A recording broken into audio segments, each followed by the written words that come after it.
following podcast is being brought to you by the DefyLife Podcast Network.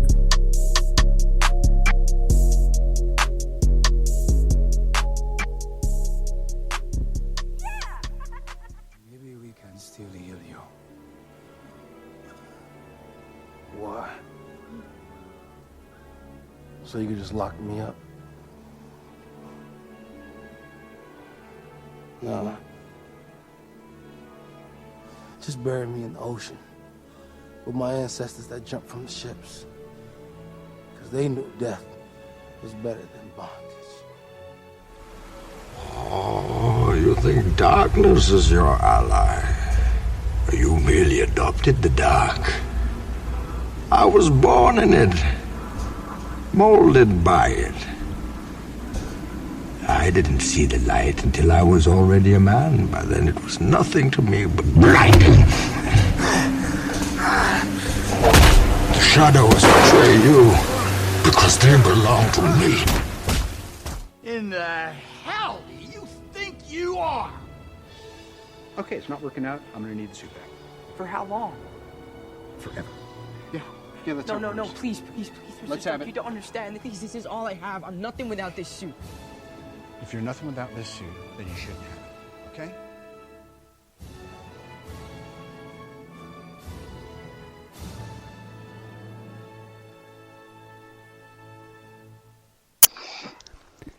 So Oz, I don't even really know how to, bring this one in, but we're gonna do a little Captain Marvel review. We got my man Migs on, but we also have on my man Money from the DefyLife Podcast. In case you didn't know, there's a little beef going on with DefyLife and Take a Knee right now. Oz, what do you have to say about the beef? Oh, snap. Okay, hey, first of all, let me say this in the spirit of Take a Knee. Welcome, gentlemen, to Take a Knee from Marvel versus DC. I'm very glad to have you. Hey, like I said, man, as I always say on the podcast, pacifist. Okay. And as a pacifist, I'm always ready to pass the fist whenever I need to. So let's get to it. Let's do it. Okay. And you know what? I usually go to Veez, but let me change it up a little bit. I think I might want to say Veez for last. So let's go to Money next. Money, your first time on the podcast. What would you like to say? Yo, first of all, I want to say, hey, it's your boy. It's two for Tuesdays, but it's not Tuesday, and the real is back. They already know who it is. It's your boy. It's your boy. I'm bringing all of that DefyLife drip and swag. Let's get it, yo. Let's get it. Thank you. Oh, thank you for having me on. Oh yeah, but I heard we was beefing. Hey, look, we was beefing, so I wanted to just confront the beef head on. You know what I mean? Like that's the type of people we are here at Take a Knee. Are we beefing or is it we just come with the facts? I'm just saying. Ooh. See, that's the first shot fired. Hey, because I'm sorry. Gentlemen. I thought Oz was the one that didn't have nothing to do with this. I know. Hey, this coming out of nowhere. No. I want to apologize. I had the spirit of Veez in me. Oh, and it left me like the Holy Ghost. I'm good. I'm back. And look, and we also got my man Movies with Migs. You know him from DefyLife. Migs, what's going on? What up, y'all? Yeah, I'm instigating. So whoever come with it, I'm on your side until somebody else come with it better. Then I'm gonna be like, ooh. Oh, well, hey, Migs, be careful, because Regular Scott told me that you and him have the same opinion about Captain Marvel, so we're going to have to get into it with that, too. So, well, I don't know if we have the same opinion. Yeah, I don't know if it's the same opinion, but I don't think we think as highly of it as a lot of people. Okay, good. Look at JR's on here now. Before we get to Veez, we also have Jay from the DefyLife Podcast. Yeah, Jay, what's going on? Yeah. It's getting real up in here on Take a Knee. Hey, look, at least they brought the A player. And right. Another shot fired. At least they brought the A player. The best talker in the land. At least they did that. Y'all did that, Jay. Hey, look. In case you haven't heard, we got Veez on as well. Veez, what's up, buddy? Well, what's up? Let me start off by saying, there wouldn't be no beef if they just gave us our props. But since they want to act like asses, they made me show my ass. Hey, can I get on Veez before his mic fuck up? Can I get on Veez before his mic go out and shit? Dang. Look, hey Gerald, I knew y'all. I should have went all 8 Mile on y'all because your lines that y'all come back was so predictable. Veez doesn't have a mic. Veez didn't want to do a podcast. Who rocking the dollar store mic though? Who rocking that dollar store mic? They got a discount rate. Hey, if you knew what we was gonna come with, then you shouldn't have gave us the ammo to come with it. Hey, you know what? That's a shot fired. It's the same. I'm coming for the shooter and the driver. Hey, and I'm just saying, Regular Scott, nicely played. Not letting your boys know what was going on, but that's all good. Listen. Good. I am merely the host. All I'm trying to do is bring the best show to the audience, and I thought a surprise show would be the best show for the audience. Man, I mean, listen. How can you beat it? We got the Take a Knee crew, we got the DefyLife crew, and we got Migs on. Like, how can you beat that? Dope. How can you beat that? It's a lot of black on black crime going on though, man. I don't know. I know, dude. Message. Yeah, man. You got Veez up here doing Veez. What you on? Number 1,057 of them sit-ups. I do about 100 sit-ups a night with a. Here we go. See? Here we go. Hey, just a little light work. Who do you think you are, Veez? Where did this side of you come from? I ain't mad at that. Look, Jay and Money, they bring it out of me, man. They always have. Ever since we were young men. Yeah, and by the way, in Veez's defense, the microphone messes up because he's doing them calisthenics, dude. It's hard, talking and doing jumping. No. Oz. It starts messing up because he's going to the kitchen to get more ice cream and Oreos. Oh, and them ice cream and crunched up Oreo cookies, dude. Yeah. Well, he can't launch a network-wide beef in the middle of his mic fucking up. You know what I'm saying? Hey, look, I'm gonna be honest with you guys. It's not my mic. It's my Wi-Fi. I live out in the middle of nowhere, so true that. The internet I have is very, very slow. That's the honest truth. But Veez, don't ever say it's the Wi-Fi. That's like saying it's a strong 6, man. You don't ever let. That's an MGK, bro. Yeah. Scott knows where I live. I live in the country. I mean, you live in the sticks. You live in the sticks. We ate by your neck of the woods the other day, dude. It was something else. It was racist. Y'all ate at that KKK place? Hey, look, they had all the black people in the back. Yeah, y'all went to that KKK place. Hey, anyway, you know what? Allow me. Let me set the table. Let's get into the show. This is Take a Knee for Marvel versus DC. Yeah, there's a whole lot going on this one. I am your host, Regular Scott. I got my co-host, the comic connoisseur, the mighty Ozzy Killmonger. Ozzy, say what's up. What is up, good people, good people? And then we got Veez. You hear him down there. He's clanging and banging away on some workouts. What's going on, gentlemen? And we got from the DefyLife Podcast, we got Jay and Money. Wow. Yo, what's goody? I just been kind of sitting back. Yeah, no doubt. DefyLife. I've been kind of just sitting back observing while we were in this mini intro, waiting for Veez, and I'm trying to figure out, is that a facsimile of Veez or is that the actual person? Because I ain't used to him being on two weeks in a row. Oh, shots fired! I'm trying to figure out, is he photoshopped into this shit? Pre-recorded. I think this is like the academic, the college admission fraud. With that's easy. I played the role as Pooh. Pooh's on y'all show about a third of the time. At least I'm on over half of the time. Veez! Wow, dude. And Pooh's your boy, man. Pooh's just late. Pooh's always late. Now, If you Veez, get him. Go in, Veez. Go in on him. Oh, look at you, Oz, instigating. What you doing, Oz? Because guys, I ain't got nothing to do with this. Okay, I'm But cool. no, that was a real question. No, I was just wondering who the hell this guy was that looked like Veez. So y'all pick.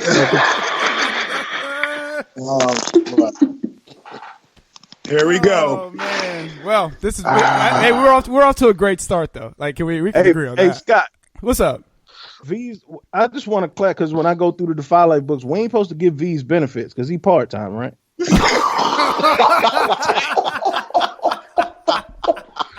Hey, hey, Veez, I've been fighting for you to get your full time benefits. Not on an hourly basis, dude. Veez, don't drop a dumbbell on your foot, man. We ain't covering that shit.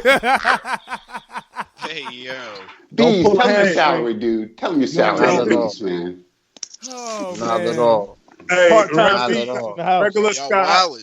You did one good with Jay, bro, because I can never hang with him with his talking, man. That dude, I just start laughing too much. It's just he's so funny. Like, that's all right. It's all right. Was that a diss or a compliment? Yeah, I know. No, that was a compliment. That was a compliment. Okay. I would have threw shots at you, D player. Hey, yo, this is Uncle Oz. Do that. This is Uncle Oz. That's the thing I want to know. Why I got everybody here. The only thing I want to know is, what is Batwing's real name? Dude, nobody knows. That's from the battleground. That's a question I asked from the battleground that nobody knew because my questions were too easy the first time. Ain't that right, Jay? Apparently so. While we have Jay and regular Scott here, let's go over that part of things too. And that garbage, dude. Hey, because like regular Scott, you didn't ask like the broad question. You asked questions from either your DVD collection or your comic book collection. Dude, but they were legit. And then, hold on. If you want to talk about it, Oz, how did unleash hell on them? Come on, man. If this is the one, let's do it. Let's do it on everybody. No, you know what? Let's flip this. Hey, what's up? Scott, What's up, Jay? You want me to give it to him? Let him have like it. I always give it to my. If you want it your way, host your own fucking trivia. That's like I tell my. Jay, I do sign his call.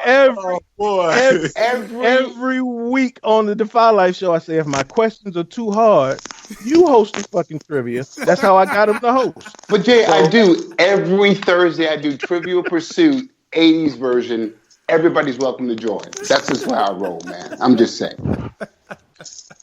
Okay. Nah, I don't exclude any colored question either, by the way. Go ahead, Money. My only beef with the battleground question, and I thought they were both dope shows. But my only beef with them shits is niggas was Googling they ass off. Oh, dude, like, for sure, dude. For sure. Hey, yo. I was over here so heated, though. I was over here so heated because on the DefyLife show, your honor is just your honor. If you don't know, you don't know.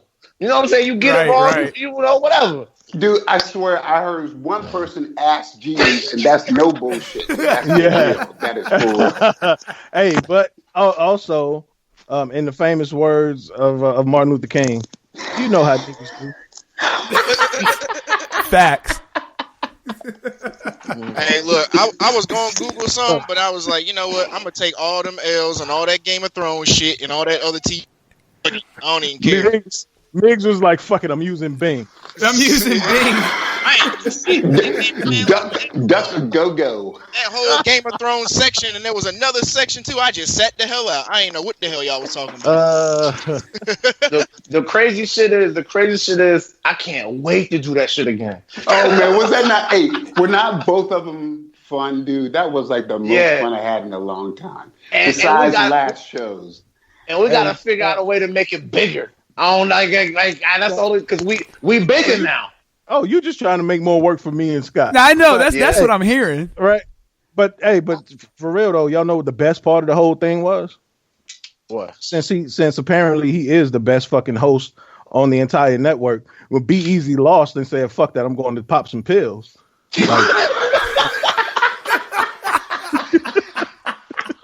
So Be Easy said, "Fuck that, I'm going to pop some pills and get drunk." I was like, damn, I forgot about that. He did say that. I was like, okay, maybe that's why he's so fucking funny, because he high all the time on the show. Well, I mean, I wish I would have paid attention, because I would have been like, can I come? But it's fine. It's okay. What'd you say about him, Jay? Good. You said he's your podcaster's favorite podcaster?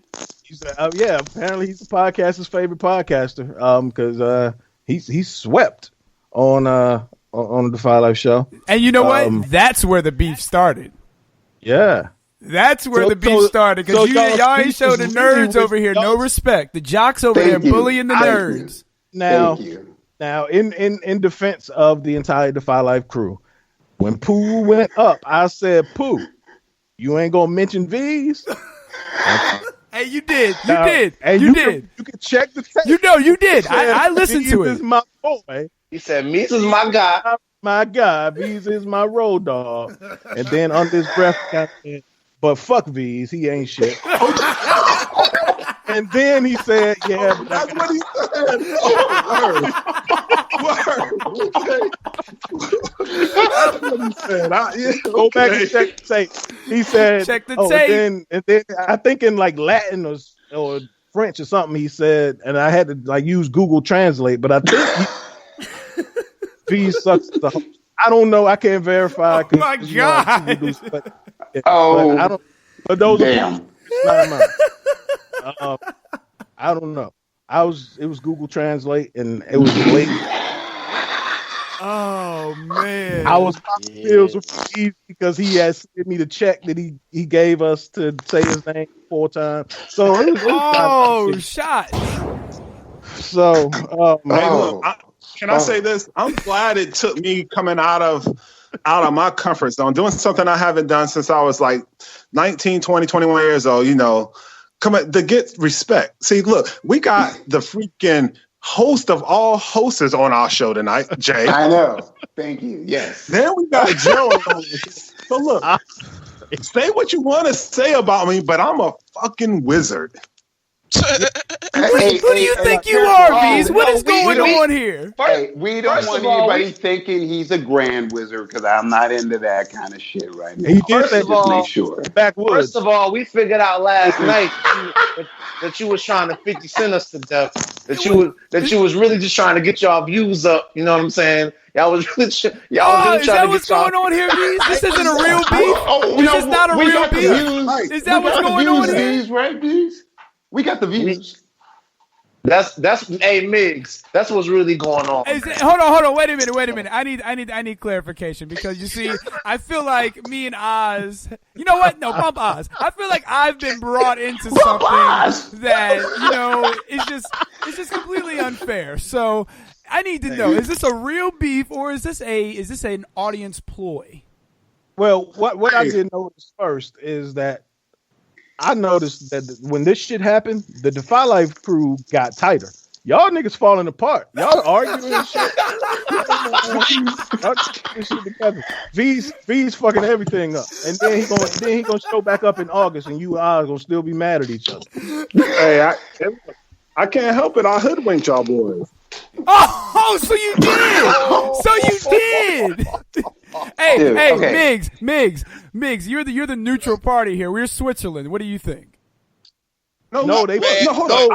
Migs, he's on here. Dude, you cannot be neutral on a moving train, man. You cannot be neutral on a moving train. I don't have all the sides of the story here, but that's what I'm saying. Like, I can't really pick a side, because I don't know what they said about y'all, what they didn't say. Okay. He said, she said. I'm hearing a lot of different stuff right now, so I don't really know who's telling the truth. I mean, long story short, V said Migs is a toilet perv. That part is true. We definitely need to address that. I'm gonna knock y'all out. Yeah, look, hold up. That part is not true. I just said, "What's up, Migs? How come you take so much bathroom shots?" That's what I said. Hey, and I will say, Migs in the shower. We get a picture of Migs taking a shit. We get a picture of Migs. Leave that man alone. Quote unquote from Migs, people love my bathroom pics. Oh yeah, that shit's funny. Look, I'm gonna put it to you like this. There's a few reasons why The number one is because it's fucking funny. I think the shit's hilarious. If you don't, then oh well. 2, there's people that lurk on my story. Like, I never talk to these folks. I don't know who they are, but they watch my story. So I'm like, why don't I throw a little shit pic in there while they watching my shit? So you might get me at the movies. You might get a comic book picture, a picture of me drinking, and then bam, me on the toilet. Like, bam, got your ass. Well, wait. You don't at any time have ever taken a shit at the movie theaters, have you? That shit's crazy. That's no. disgusting. Listen to what I'm saying. I said okay, you gotcha. Might get a picture of me at the movie theater. Okay, gotcha. Okay. Me drinking a beer or something. Next picture might be me out to eat, and then bam, I'm taking a shit in the next one. That's what you get for lurking on my shit. No, it's a trifecta. The movies and you're drinking, and then the food. You're naturally inclined to take a shit. Plus, what's up? What up? Now that you explained it in full detail, hey, you get a pass. I understand. Hey, that dude don't need no pass. See what I'm saying? Here's the last reason, and I noticed this about guys, and y'all follow this too, and it's hilarious. Guys will be like, "Oh my God, he's taking a shit picture. What's he doing? It's so much." It'd be like one picture a week, and they talk about so much, but yet the same dudes be jerking off the porn every fucking day. So what you complaining about? Well, because jerking off the porn is never too much. Oh, but you look at that all day, but you can't fathom a dude on the toilet taking a shit when your ass taking a shit too. No. I can fathom a dude taking a shit, but that dude needs to be me. I don't fathom other dudes taking a shit. But you fathom other dicks going inside other chicks. That's okay, right? About me taking a shit, I don't want to hear nobody complain, especially me. I try not to fathom the dicks either, but I get it. Oh, man. I'm just gonna say Migs. So basically, your picks are like porn in a way. No, what are you talking about, Oz? What are you talking about? Like, what are you saying, dude? The shit picks are like porn. Literally, no one said that. Nobody said that. Nobody said anything like that. No, nothing like that. Real left field. I just, that's what I, that's what you Hey, you know what? You know what? No. Hey, Oz, we're moving on. Yeah, and if it's one thing I've learned over the years is you always keep the comedian on your side. What are you doing, Oz? What are you doing? Because you don't want that nigga on your bad side. Right. And so when I see... And so that's since I was a kid. The funny nigga, you kept him on your side. Yeah, so when I got grown, and then I know this dude is a comedian who actually goes on stage and does comedy. Oh, but Migs, you do see, as you said. You're still doing it, Oz. Migs, take all the shit you want to and post them on DefyLife.com if you need to, sir. That's right. I ain't gonna do all that, but hey, I'm just saying. Veez gave you a pass, and apparently Veez's word is what matters around here. So, Jay, you know how we were growing up, 2 alphas, with the rest of the around us. That's how we are. What is going on here right now? Veez is still calling himself the alpha. Oz is going crazy. Look, I'm gonna give Jay props too. Look, Jay, I'm like Pops from Friday, all right? Y'all can take looking at my shit pictures. Veez done realigned himself in this beef about 5 times already. Yeah. Hey, regular Scott, good luck. You guys obviously don't listen to the show then, because you should know Veez flip flops like a mug. Hey, one week Veez ain't watched the movie. The next week he done seen it 6 times. Hey, flip-flop. People guessing. Yeah, flip-flop. You never know what you're gonna get, man. This show is gonna be titled "Shit and Flip Flops." Shit and flip flops. Shit and flip flops. Shit flip flops and 50 cents. So who won the Captain Marvel challenge though? Gross. I know who won. Domestically, it was 153 million. So Oz said 150, V said 170, and I said 140. So Oz, yes. For the third time in your life, now you your mic did is win. messing up when I win. Yeah, I didn't hear anything. You cut out. Scott, put V's mic down and pick yours back up and say that again. All right, my bad. So let me try that again. My fault. Oz said 150, so Oz won. I said 140, and V said 170. It was 153. I know, and I was, by the way, ridiculed for just stating what is common sense. By the way, guest question, please, because I never heard the stipulation domestically. I mean, but like, I did.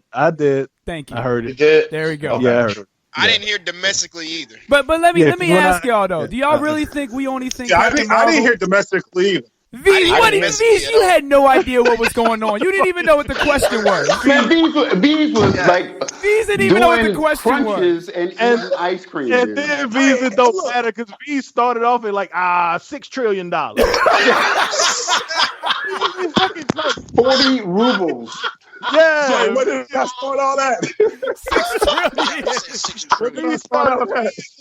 I say 6 trillion. Dude. 6 trillion.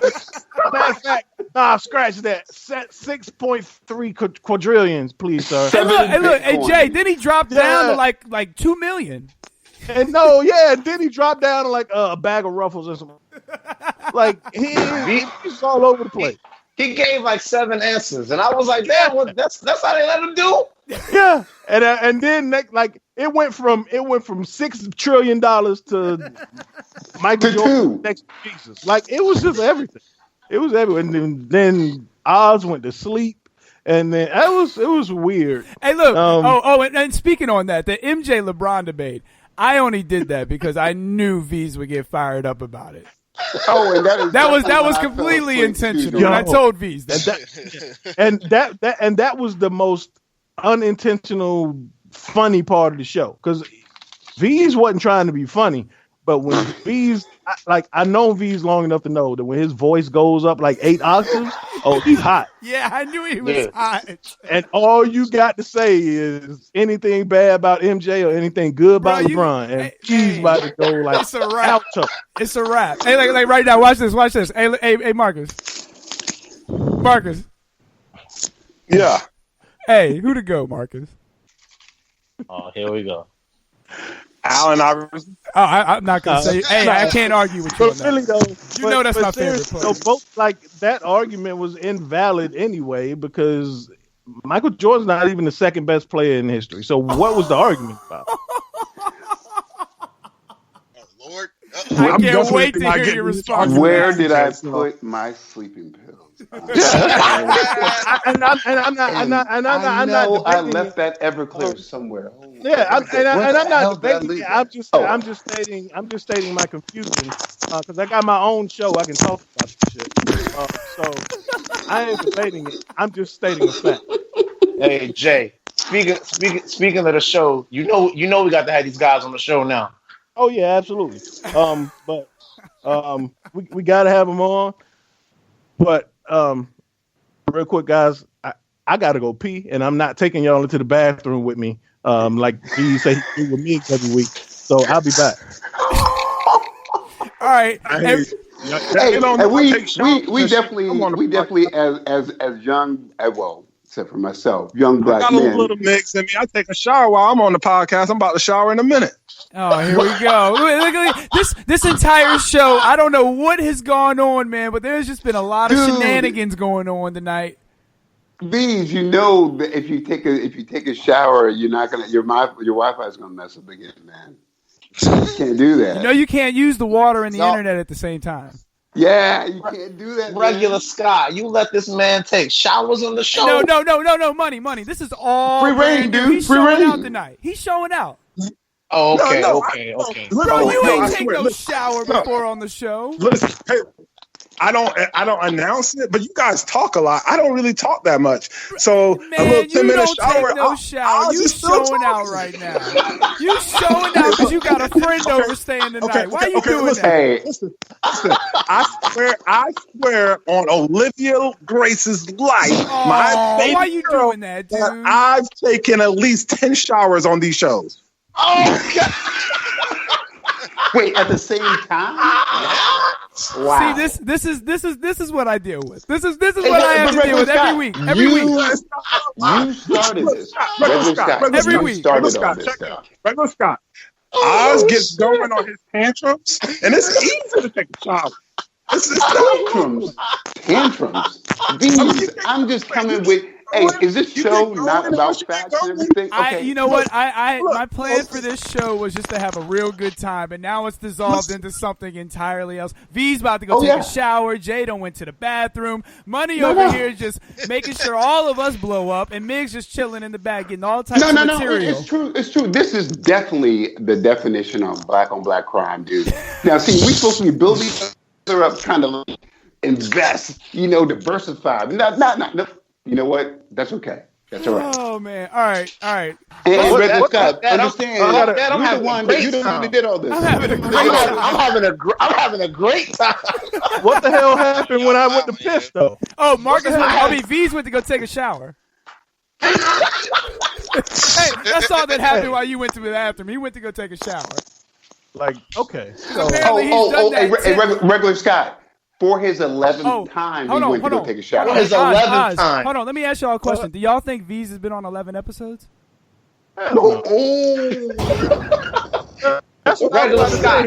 I was just about to ask you. Really, Scott? No, you're right. My bad, Veez. My bad, Veez. I'm sorry. My fault. My bad. You're right, Veez. My bad. No, but how many episodes in are you?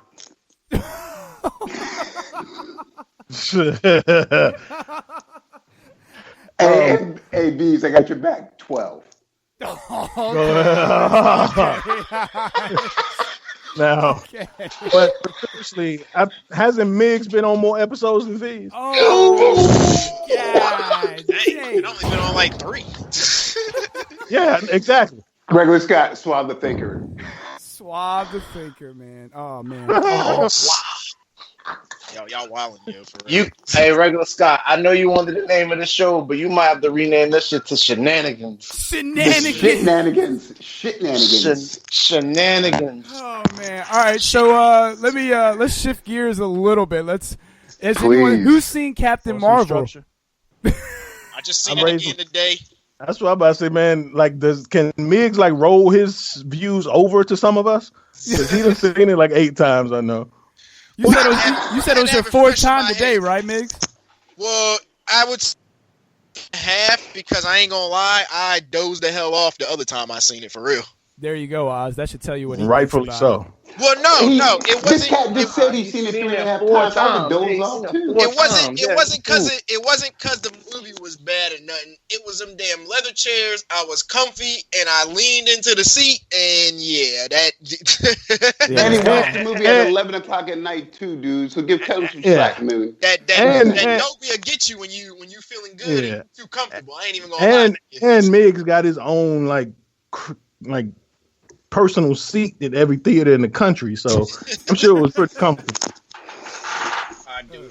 So, Migs, I'll let you start it off. Just kind of quick little overview. What'd you think of it, and what would you rate it?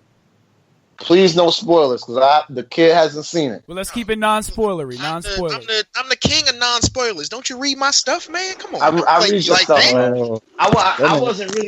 Hey, Migs, I wasn't really talking to you. I was talking to everybody else. That man said, you know, we need a big spoiler alert, but we won't do that tonight. I ain't gonna spoil it. Okay, so as far as it, good, bad, it was decent. It didn't blow me away. But I don't think it's whack at all. It's not. I wouldn't say it's super dope, but it's good. It's a good origin story. The special effects look good. I mean, she did a good job, despite people were saying that she can't do this and that. I've seen Brie Larson and other stuff, so right. She's got the look. She's got the charisma that the character has. I'm with it, man. I want to see her do some more stuff. I mean, okay, but here's the thing, Migs. Where do you place that movie? And all the other MCU movies. It ain't top 5. I said Migs. No, it wouldn't be in my top 5 either. Most definitely not. It probably wouldn't even be in my top 10. Nope. And now I say that because when I rank Marvel movies, I don't separate the MCU from the other stuff. If it's Marvel, it's Marvel. So okay, and then let me throw this out there. As you said, not your top. Everyone says that. Who's seen it? This is the first one because the first Thor was shit. So this was the first one. The second Thor was Superman. So compare this is all the don't Thors you think was this mad is on some Black Panther stuff? But the first Iron Man was fire though. Yeah, the first Iron Man is the best origin story for the single movies. I agree. You know what I'm saying? Like Iron Man is still the pinnacle of the origin story, and that came out how long? 10 years ago? Yeah. But I would put Captain Marvel with like Doctor Strange and Captain America: First Avengers, the First Avenger. I put it with that. Ooh, that was terrible too, kind of, man. I didn't think that was. I didn't like that first one, dude. MCU movies. I will say that about the MCU. I don't think any of them are terrible. I think there's some that I really don't like, and I thought they could have been better, but they're not terrible movies. I think The Incredible Hulk is terrible. I didn't like the Age of Ultron. I thought that was like, I would say for me, Captain America was up there for being like bad to me. You know, not I get you, not horrible, but this what they could have, his costume, everything, and I would tell you, I'm gonna say in the first Captain Avenger. What? It was really bad in the Avengers movie, not the first Avengers. Yeah, not the first Avengers. He had the dope costume, you man. Hey, but but money, the first money. Avenger. Hey, Oz, hold on. Hey, money. Yeah. Let me ask you a question about Age of Ultron. How come you don't like that movie? I thought it was the weakest. I thought it was the weakest Avengers movie yet. Agreed. And the weakest plot too. And the plot was weak. The weakest plot. Yeah, agreed. I don't know, man. Like, I mean, I really like the easy to me, and typically. Go ahead. Yeah, but internet messing up. but see here, you see this? Here's the villain was whack. I couldn't even figure out why he was so mad. They disservice Ultron horribly. Yeah, they disservice Ultron. Like, oh my God. He had no real intention to do evil. Like, it was just like. Well, that's true, but they also murdered and literally murdered Quicksilver, and then you saw Quicksilver with the X-Men. You were like, who is this Quicksilver over here? You know? Here's where I play devil's advocate. I would say Age of Ultron has some of the best character moments in the Avengers trilogy. I agree. Character moments. Like, I feel like that movie has some really strong moments. Like for what, for instance, Scott? Like the party scene when they're all just hanging out, chilling, and relaxing. That's a great scene. Yeah, I get it. And then, I agree. Yeah, when they're at the log house at Hawkeye's house, that's a great scene. They're very human in that scene. Even like Captain America and Thor to an extent. Like they all show emotion in a lot more of that movie. Right, but then when 40,000 Ultrons are attacking 7 Avengers, even with like the Hulk and everybody, that's a little kind of out there to me. You know what I'm saying? I mean, look, for that I can't argue with you. And by the way, if people actually were like true to Ultron, that cat has like adamantium shell. You know they can't use that though in the MCU. I get you, but that's why a lot of that stuff was crazy. Here's the big freaking problem that they did with Ultron in that. You want to give this guy some damn human personality, which is just a big freaking no-no, all right? The Ultron is the freaking Terminator. He doesn't have emotion. He doesn't care about human beings. He ain't teaming up with no Scarlet Witch and Ultron. He's a Vulcan. He ain't having no freaking long exposition. He talks like a cyborg because that's what the freak he is, all right? Yeah. And then what really ticked me off was that dumb shit they did with Black Widow and the Hulk. Y'all need to stop. That shit is garbage. Yeah. It was funny, and I love how they made fun of it in Thor because it needed to be made fun of, but that shit was garbage. Oh my gosh, it was terrible. I was watching the theater like, what the hell is this? Yeah. I agree with you, Scott. They had some good moments. Like I said, that movie is not terrible. It's lower tier, but they kind of they tried to rehash like the first Avengers movie with all those Ultrons and stuff, and it's like, Dude, no. If Ultron really replicated himself that many times, y'all ain't fighting them like that. Like they just some regular goons. Like stop that. Yeah. Well, the thing is, they don't have Giant Man in there too. Tony Stark lands on the boat and puts the Iron Man suit in Sentry mode, and boom, it's 3 motherfuckers in there with him at the suit. Like I was like, what? Where the fuck she come from? First of all, the suit in Sentry mode, it would have blew her ass to Kingdom Come. Like right. You know. Like and then he get hypnotized and she showed him the future. I was like, man, like, he would never leave his suit like that, dude. He would never leave his suit like that. Yeah, in the first thing. Oh, but I think that overall, like this is where I think Captain Marvel falls in line with right about there. Is as far as quality of movie, because Captain Marvel had its moments as well, but overall, I just think it was kind of blah. But again, I had to once I thought about it, I kind of had to look at it as an origin movie. Most origin stories are not as climactic as as a lot of the stories further into the story. Did you guys like Samuel Jackson? Yeah, he was good. I thought he was a good buddy cop character. Did you? I liked it. I liked the comic. See, I like that part, but I like some of it, but just from, and maybe this is just me being a military brat and stuff. This dude says he retired as a full bird colonel, which I'm questioning his age when he said that too. Right. I ain't never seen no retired full bird colonel that jokey, that playful, that smiley. Like this dude, if you a full bird colonel in the 90s, you done been through some stuff. You should be a little more hardcore. I'm not saying black too. Man, you would be on some Colin Powell shit. Seriously. Look, I'm glad you said that, because I was like, they ain't making this dude a little too much comic relief, and I don't think I'm digging that too much. I will say I like this version of Captain Marvel better than I like her in the comics. Hello. Veez. Look, I'm here. I'm here. I'm here. My phone. I just didn't want to talk because I knew it was probably static. Welcome back from your shower, Veez. You feeling refreshed and clean? Hey, regular Scott, you and Veez doing that? You doing a drink clean? Irish spring clean, baby. All right. Great. Wait. Irish spring. What a fine fresh smell. I'm gonna tell you what we're not gonna do. We're not gonna talk about Veez's soap or whatever he used for his shower. I'm gonna tell you what we're not gonna do. Dude, this cat Cole said, now he's taken 11 showers.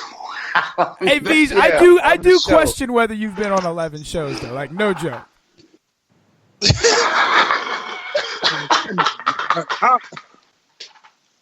I've been on 11 shows.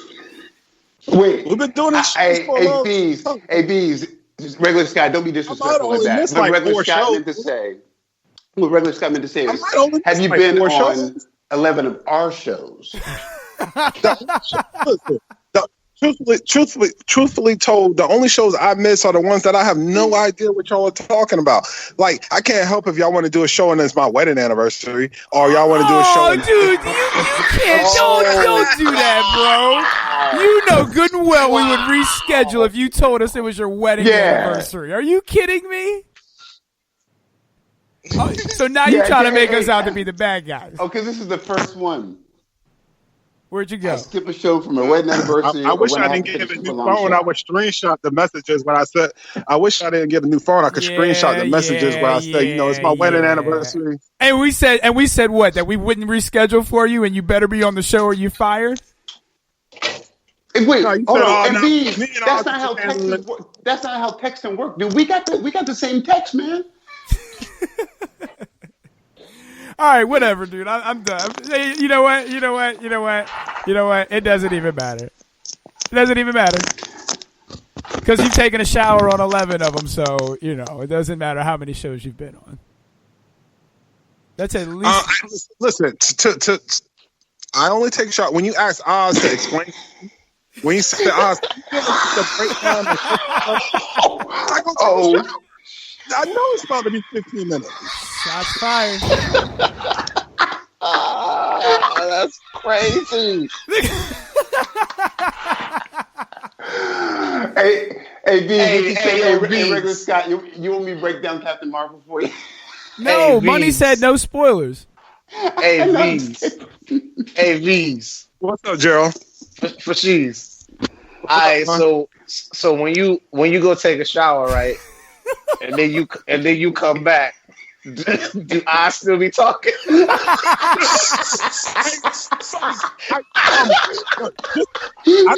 Just in case, I always take the phone and I put it like on my windowsill so I can hear everything. I dry it off. I come downstairs. I make a bowl of ice cream. I go back and Oreos. Don't forget the Oreos, dude. Yo, this dude said he puts his PJs on too while I'm like waiting. You said, Veez, I'm hurt, man. You said you put your PJs on, tuck the kids in, kiss your wife, plan your breakfast meal out, and I'm still talking, dude. Oh, that's hurt. Oh shit. So you be going on so hey V, so what you're saying is Oz be going on some serious rants. Oh yeah, wow. You know that. And then I'm sure when he gets going, you probably step away for a second too. All right. I will admit I have gone to get something to eat while I asked Oz to explain something. I just want to say it's been a pleasure working with you all, and hope to see you guys real soon. And best of luck to everybody. And you can see me in my new podcast.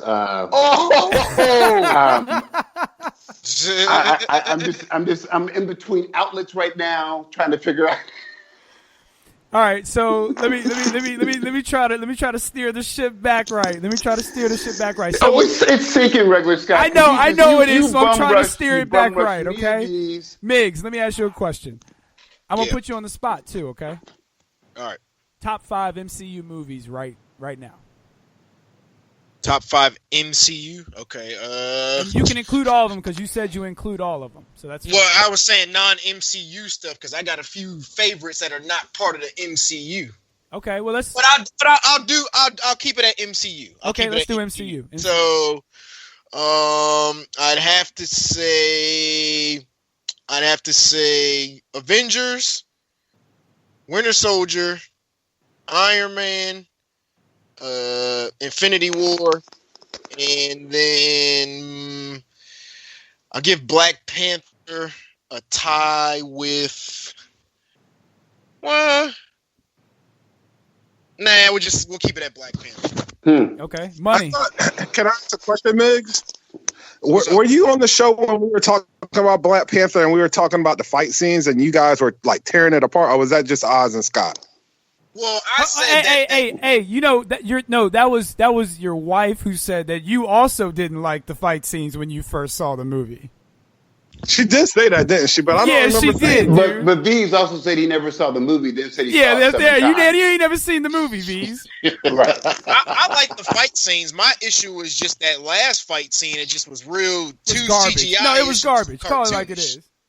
Oh, she just said it again. She walked by and said, "Yeah, you didn't like the fight scenes." Nah, but I like the other stuff though. Like I really like that casino, the casino scene in South Korea. That was dope. That was dope. The Wakanda fight scene is tight. The Wakanda fight scene is good too. Yeah, and then they fight scenes at the when they was when they was making him king, and then when he fought Killmonger and stuff. It was just like I said, it was just that last one. Like I thought it would have been better if them two just kind of did some hand-to-hand combat stuff, kind of like how Captain America and Bucky was doing, but they just made it. I think that whole thing with the train was kind of silly too, and that was just too much. Yeah, I'm with that. Money, what's your 5? Putting you on the spot. Welcome to Take a Knee. You're putting the kid on the spot here. Let me see. I'm gonna go with Civil War. Okay. Mm-hmm. Winter Soldier.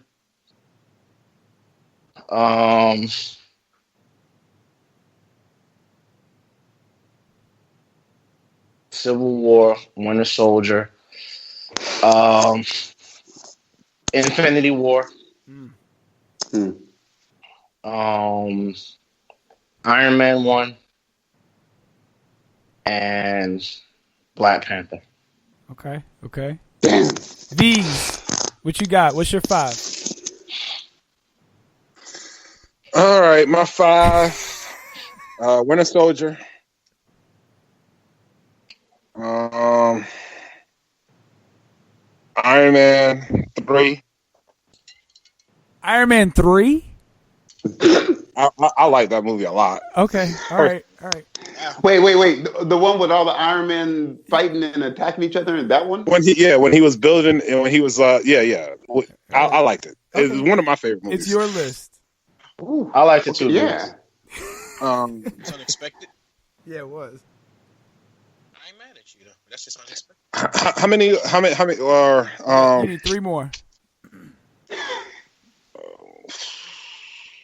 I said Winter Soldier, Civil War. Just because me and my girls like it, Doctor Strange. Yeah. Okay. All right. And The Last Avengers. Infinity War? Yeah, Infinity War. Okay. Oz. All right. What's your 5? Top 5. Gentlemen, prepare. Go take your showers. Go get some food. Do what you need to do. This is gonna buckle in. This is gonna be a long one. In no particular order, Black Panther, but agreed. The last fight scene felt very lazy. Like they just said, we ain't got a lot of money, dude. We got to do something, And it was all post and everything. That's fine, but it just for what it stands for, Black Panther. I thought Thor Ragnarok was fun. Personally, What?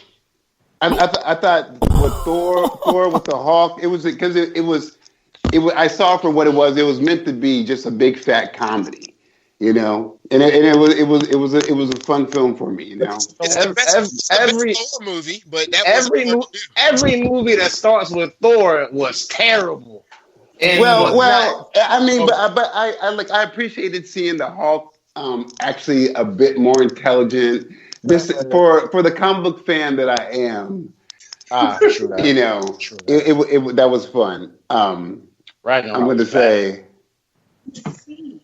it was the best of all the Thors. Yeah, it was. And all the Thors were bad. That's not hard to do.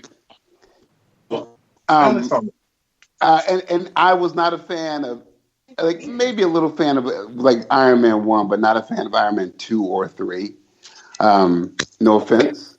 Are you going through all the movies, or are you giving us your list? I'm giving you guys time to go, drive around the block, do something. That's what it sounded like to me too, Veez. I think Winter Soldier was just amazing for when it came out. I liked Civil War just for the fact that it brought out Black Panther, which was good, and Spider-Man, and Spider-Man too, man. And I got one more, right?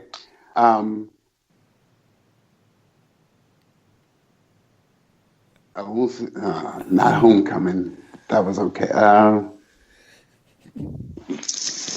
Yeah, man.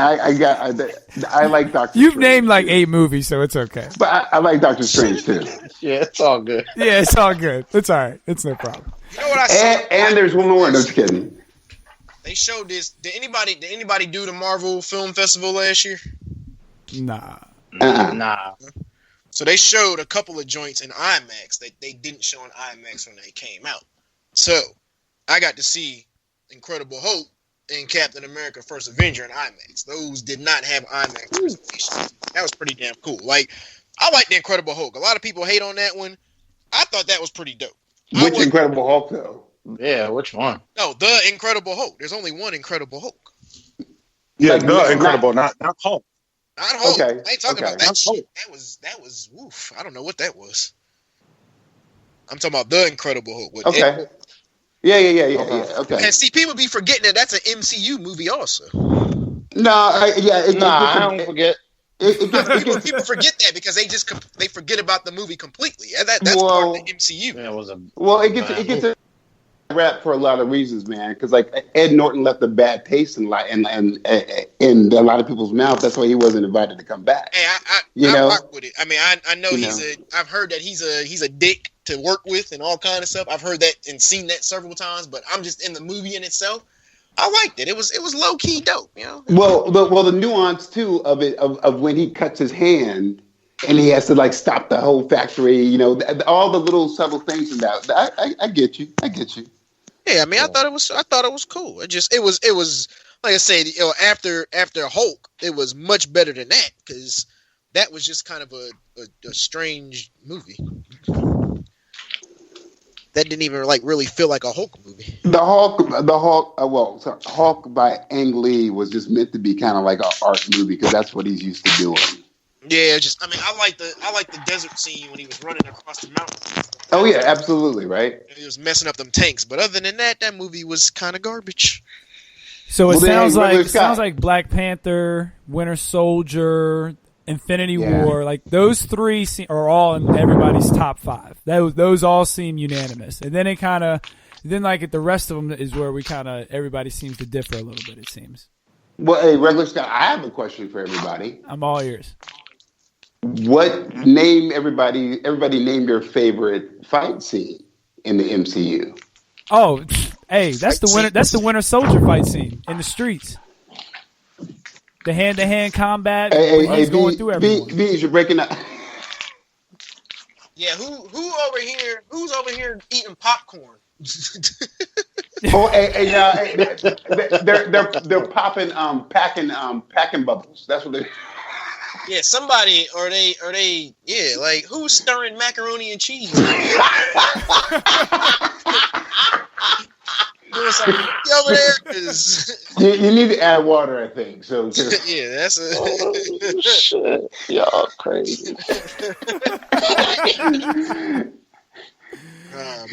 Did we lose Jay? Yes. Yeah, like Jay was gone, man. Jay did. Hey, look, Adam text Jay, he gone. I think Veez done scared him off. True that.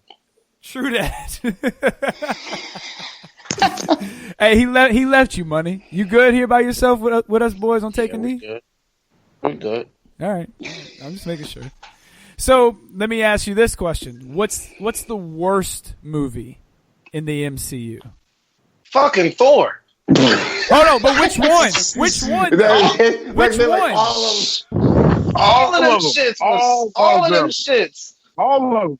I didn't. Now they weren't terrible movies, but I didn't enjoy any of them. I did like Ragnarok. Like I thought Ragnarok I can't put Ragnarok in a low tier and say it's with the other two Thors. I just can't do that. I don't know. That's just wrong to say that. Yeah, I like Ragnarok. I thought. Yeah, okay. It was comedy. I'm waiting for Thor to get his Winter Soldier movie, and I thought that Dark World was gonna be it. It wasn't, and then Ragnarok wasn't either. But I appreciate Ragnarok because it was fun. To be fair, my favorite Thor character ain't even Thor. It's like what's Idris Elba's dude's name? What's his character's name? Oh, Helmgar. Yeah. That's the reason. That's the reason why I watch the Thor movies is to see his character. Because everyone wants to see Black Viking. That's why. Can we take a never time see out for Black a second? Vikings? That's why. Oh, for what, Veez? Listen, you guys said I ran Jay away. As soon as y'all said that, this dude pops back up just like he's coming tomorrow. Oh, Jay is back. Jay, welcome back. You want that Beetlejuice? Who said his name 3 times? The kid Money. I was like, yo, what happened to Jay? Oh snap! Hey, but what we were saying. To be fair, Infinity War was kind of a Thor movie. Yeah, they definitely. Thor played a big role in Infinity War. Whoever wants to see that Thor Winter Soldier movie, you're gonna have to read the comic, Thor Butcher of Gods. That is above all. That will get you into Thor again. Hey Jay, and Scott brought up a good point because I've said this. Yeah. Thor's best outings are always the Avengers movies. Even in the second Avengers, he always does the dopest shit in the Avengers movies. Right, because him and his own standalone movies is trash. Who is that? What's that? That's got to be Veez. Veez. It's got to be What Veez. is that? Somebody watching a movie? It's What's gotta going on? be Veez. It's definitely not me because my phone is muted. All right. So what's going on? Alien feed, yo. Who we got hacking us? Who we got hacking? Somebody watching a movie? What's going on? That sound like and what movie? that sound like the scrolls, yo. What you doing? Yeah. Hey, it might be Jay. It might be Jay. Snap. Is that Jay? What you watching? Quiet Place? It was That's not Jay. a Quiet Place. It was Jay because I just put him on mute. Or he just went on mute, I should say. Oh, he might not realize he was even back on the phone. He just happened to get back on. Oh. All right, word. So back to that. All right. So obviously we said the Thor. Now let's put all the Marvel movies. All right. Let me real quick. Go ahead. I will give a close. And people give Ant-Man a lot of shit like it was bad. Oh yes. But I dislike all three Thor movies more than I dislike Ant-Man. I like Ant-Man and Wasp. Ant-Man is low key dope, yo. That's like Hulk for me. It's low key dope. Like you can't. It ain't gonna blow you away, but the movies are fun, yeah. Yeah, I like Ant-Man.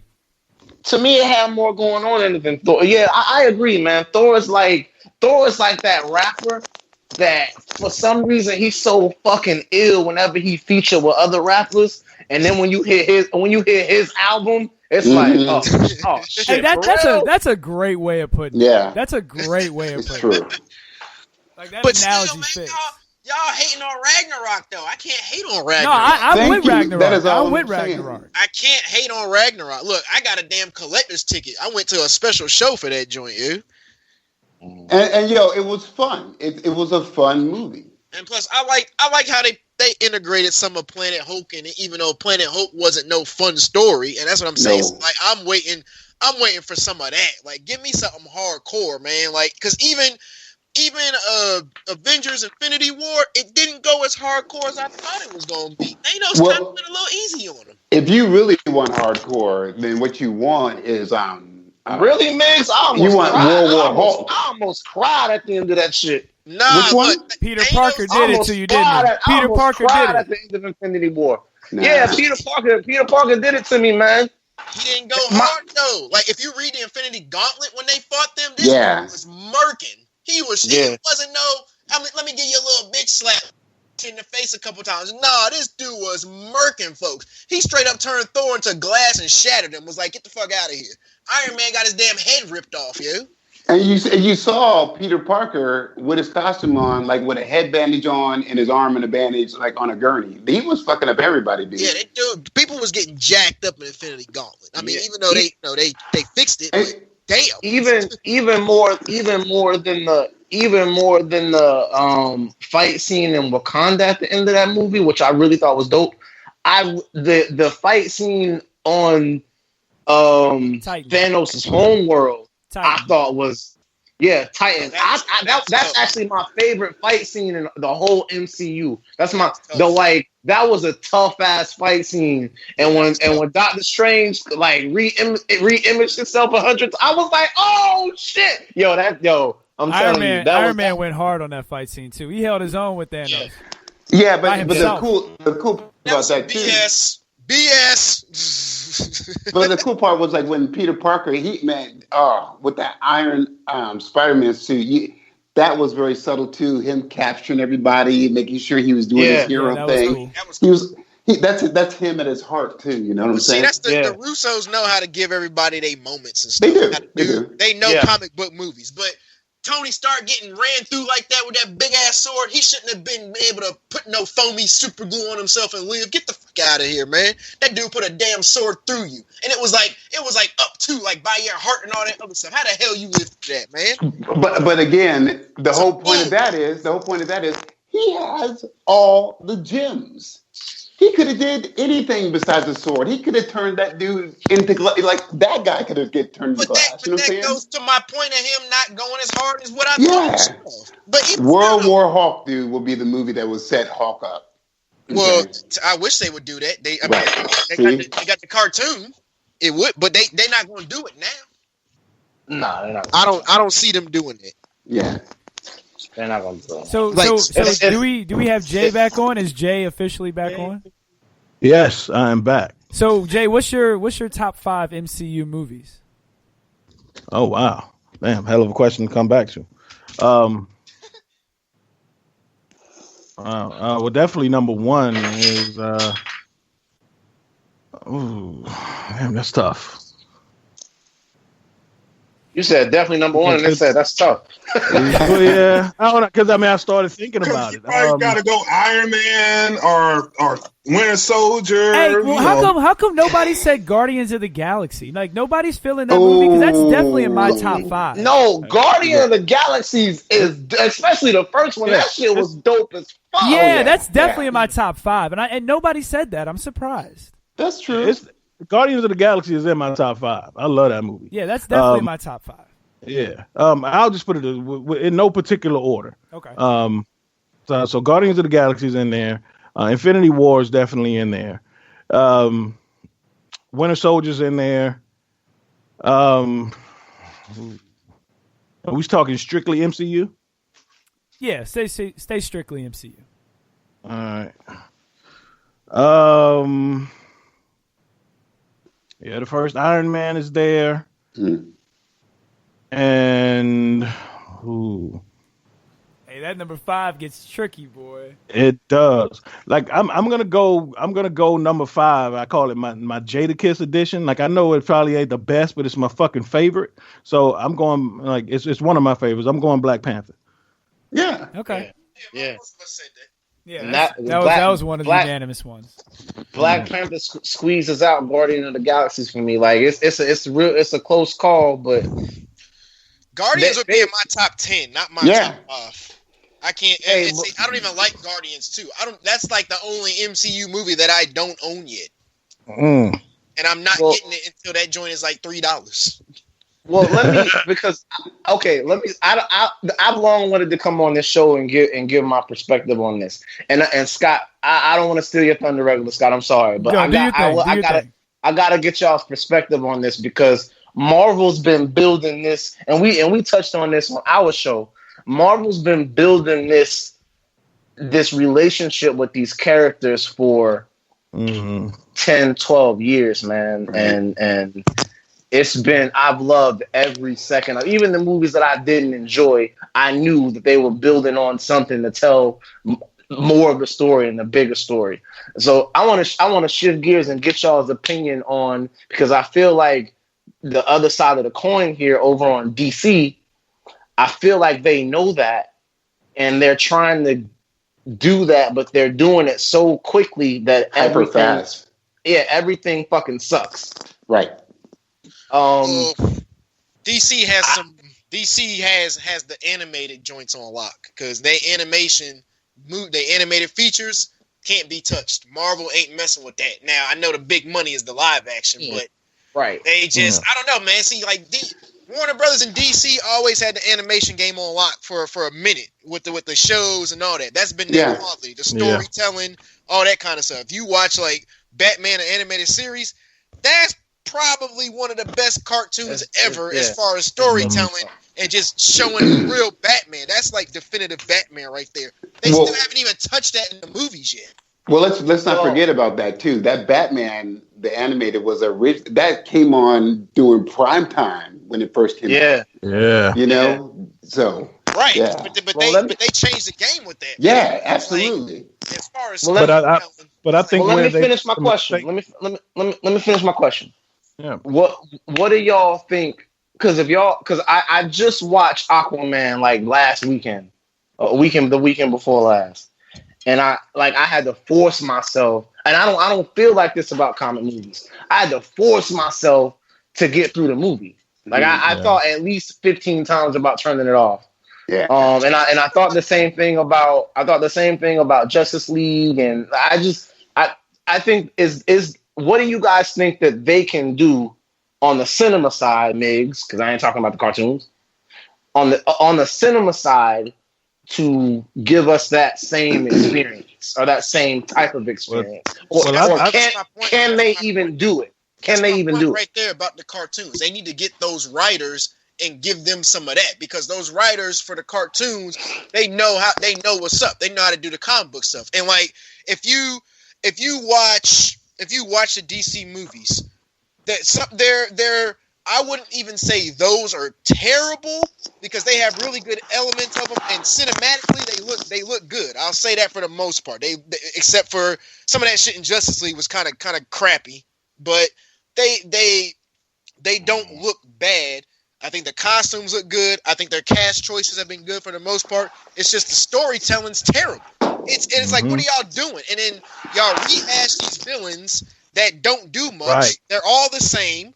They're garbage, and it's like we don't really like the dude in Aquaman was his brother was kind of interesting, and then he had Black Manta, so that was cool that they introduced him and stuff. But it's like they're I don't know. It seems like they're not really connecting with the stories, and so you got it big and bold, and it looks good, but nobody really cares.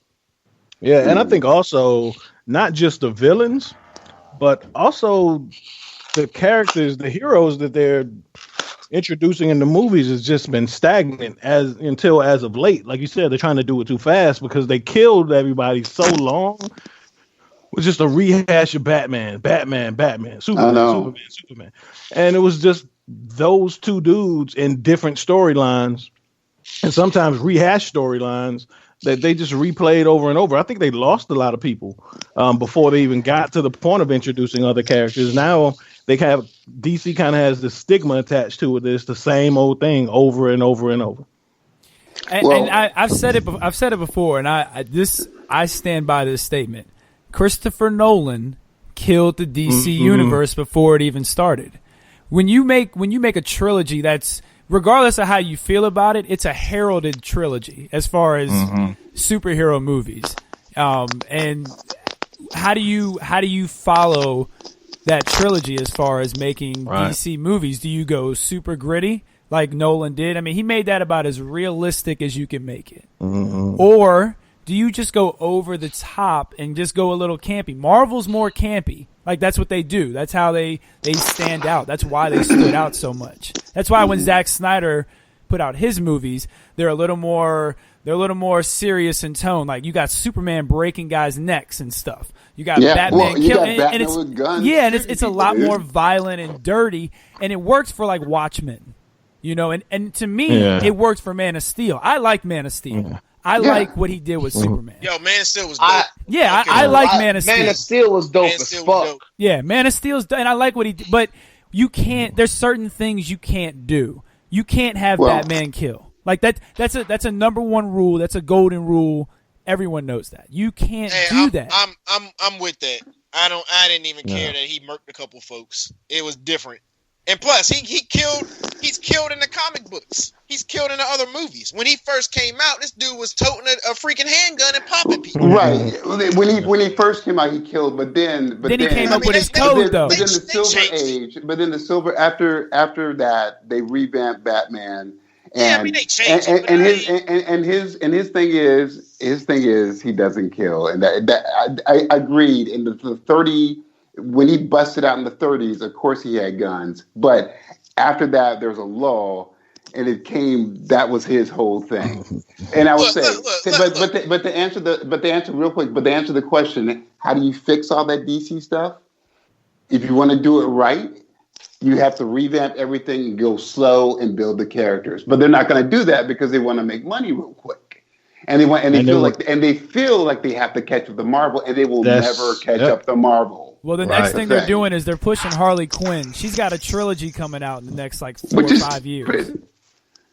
It is, and that's the mistake they're making though, because they have the opportunity to catch a whole new generation of fans. Go slow. But they're going about it go slow. That way you can catch all these young kids who are going to attach themselves to your storylines and to your branch out. But what they'd rather do is keep up with the Joneses, i.e. Marvel, and try to push these things and try to stay in a lane that they're not ready for yet to sustain it. It's not sustainable. It's even if they like hit on a couple movies that are really, really good, it's just not sustainable the way they're doing it. And I'm you guys too. Good question. Did you guys like Suicide Squads at all or no? I actually enjoyed Suicides. I enjoyed Deadshot. I enjoyed the characters. I enjoyed Deadshot, but let me tell you, if you have a character named Captain Boomerang, and throughout the movie you use your boomerang one time, there's a problem with that. There's a problem. I enjoyed it up until the last 20 minutes, and then it just kind of went off the rails. The last scene's terrible. Yeah. Or, I mean, the last act. The last act. And again, if you really want to see the real Suicide Squad, watch the animated, and you'll get a whole great taste of who they are. But the reality is, we shouldn't have to. We don't sit up here and talk about. All of us are Marvel or comic purists. None of us watch the Marvel movies and say, "Damn, well now I gotta go watch the part." Like we feel completed. We feel completed with them, even though they deviate sometimes from what we know happened. Like I still be good. I'd be like, they don't have any Marvel movies like that where they did a cartoon that was really better than what the live action stuff. So there's not really equivalence to even say that with. I mean, you had some of the animes were cool, but those were just kind of different. The two Avengers cartoons that came out, those were hardcore, but that was from the movie. So if you want to be for real, the second Avengers cartoon is definitely better than Age of Ultron. But I don't know about that. But I don't know if I can give you that one. I didn't like that Wakanda. Super tough, especially the second one where they had Black Panther. Oh yeah, that joint was way better than Age of Ultron. I don't know how well that one's gonna. I don't know how well that one's aged. But one thing I've learned is you have to separate the two. Right. And that's what I don't think, and I say that for this reason, the same thing I said about catching and attaching yourself to a new wave of fans, because my kids don't read comic books, but they love comic movies. Yeah. So that's where they have to be able to separate the two, because yes, like Money said, comic purists are always going to make those connections and make those comparisons. But if what the magic and what Marvel has done is they've found a way to detach the movies from the comics and create their own storylines and have a whole new sustainable wave of fans that are going to be hyped and attend and rewatch and anticipate all their movies. And that's something DC can't do because they're still not piss off the purists. Right. Well, yeah, and also and Jay, you're exactly right, because not even 2 months ago, me and my oldest, we watched damn near every single Marvel movie for one whole weekend, and she just she'll read a graphic novel every now and then, but if it's a movie, like, she loves Doctor Strange, so if it's a movie like that, I mean, she just gets that's how Marvel's they're reaching that generation of kids, because granted, she will read a graphic novel. Like Scott put her on a graphic novel, so she'll read one, she'll go buy one, but it's not like how he was when he was a kid, Right, exactly. And I mean, if we're being honest, like today's kids, who are the people they should be pushing to, not totally, but like they do want to attach those, because that's going to be their future fans. Is today's kids it's just not ingrained in them as a whole to have the time and the energy to sit down and read. They want to watch. That's a good point. That's a real good if they don't if they don't feel attached to the film, they're going to totally veer off into something else. And if they don't feel attached to DC, they're going to veer off to Marvel. Well, see, it's not a problem. Exactly right. It's what DC is not doing too. It's really not kid friendly. I mean, I can't let my daughter watch Suicide Squad. I can let her watch Iron Man. Yeah, but to that point, so what DC is doing, what they just don't get through their head for the live action, they're making an intimate experience for the animated game for the true hardcore like comic lover, and which makes them go, which has a loyal following, but it doesn't expand the base like everybody's saying. And that's an issue because again, man, the animated game from DC is so good, but Marvel, they don't even care. Captain America and Iron Man, they have it animated. No one cares about that, but they care about the live action though. That's my point. So, yeah. But I'd always make that equation. Like DC is Major League Baseball. They want everything to be pure, and they refuse to change. And so they'll appeal to the purist, but they won't catch new fans because it's either too slow or it's too monolithic. And Marvel is the NBA, and they found ways to make it fun and appeal to the youth, and they found ways to appeal internationally. But they're not resistant to change. And at the end of the day, it's a fucking movie. You got to have people watch and be anticipatory of the next one. That's something that DC can't do right now. Hey, but look, DC, they still get love overseas. It might not Absolutely. Come here, but they getting mad love overseas, and when people be wondering why these movies still be coming out, because if you look at what they're doing, they don't really have like a really connected universe. They kind of did it. They kind of did it with Batman versus Superman and Justice League, but the other stuff doesn't have that flow to it that Marvel movies have. So that's an issue right there too, because a lot of people want to see that.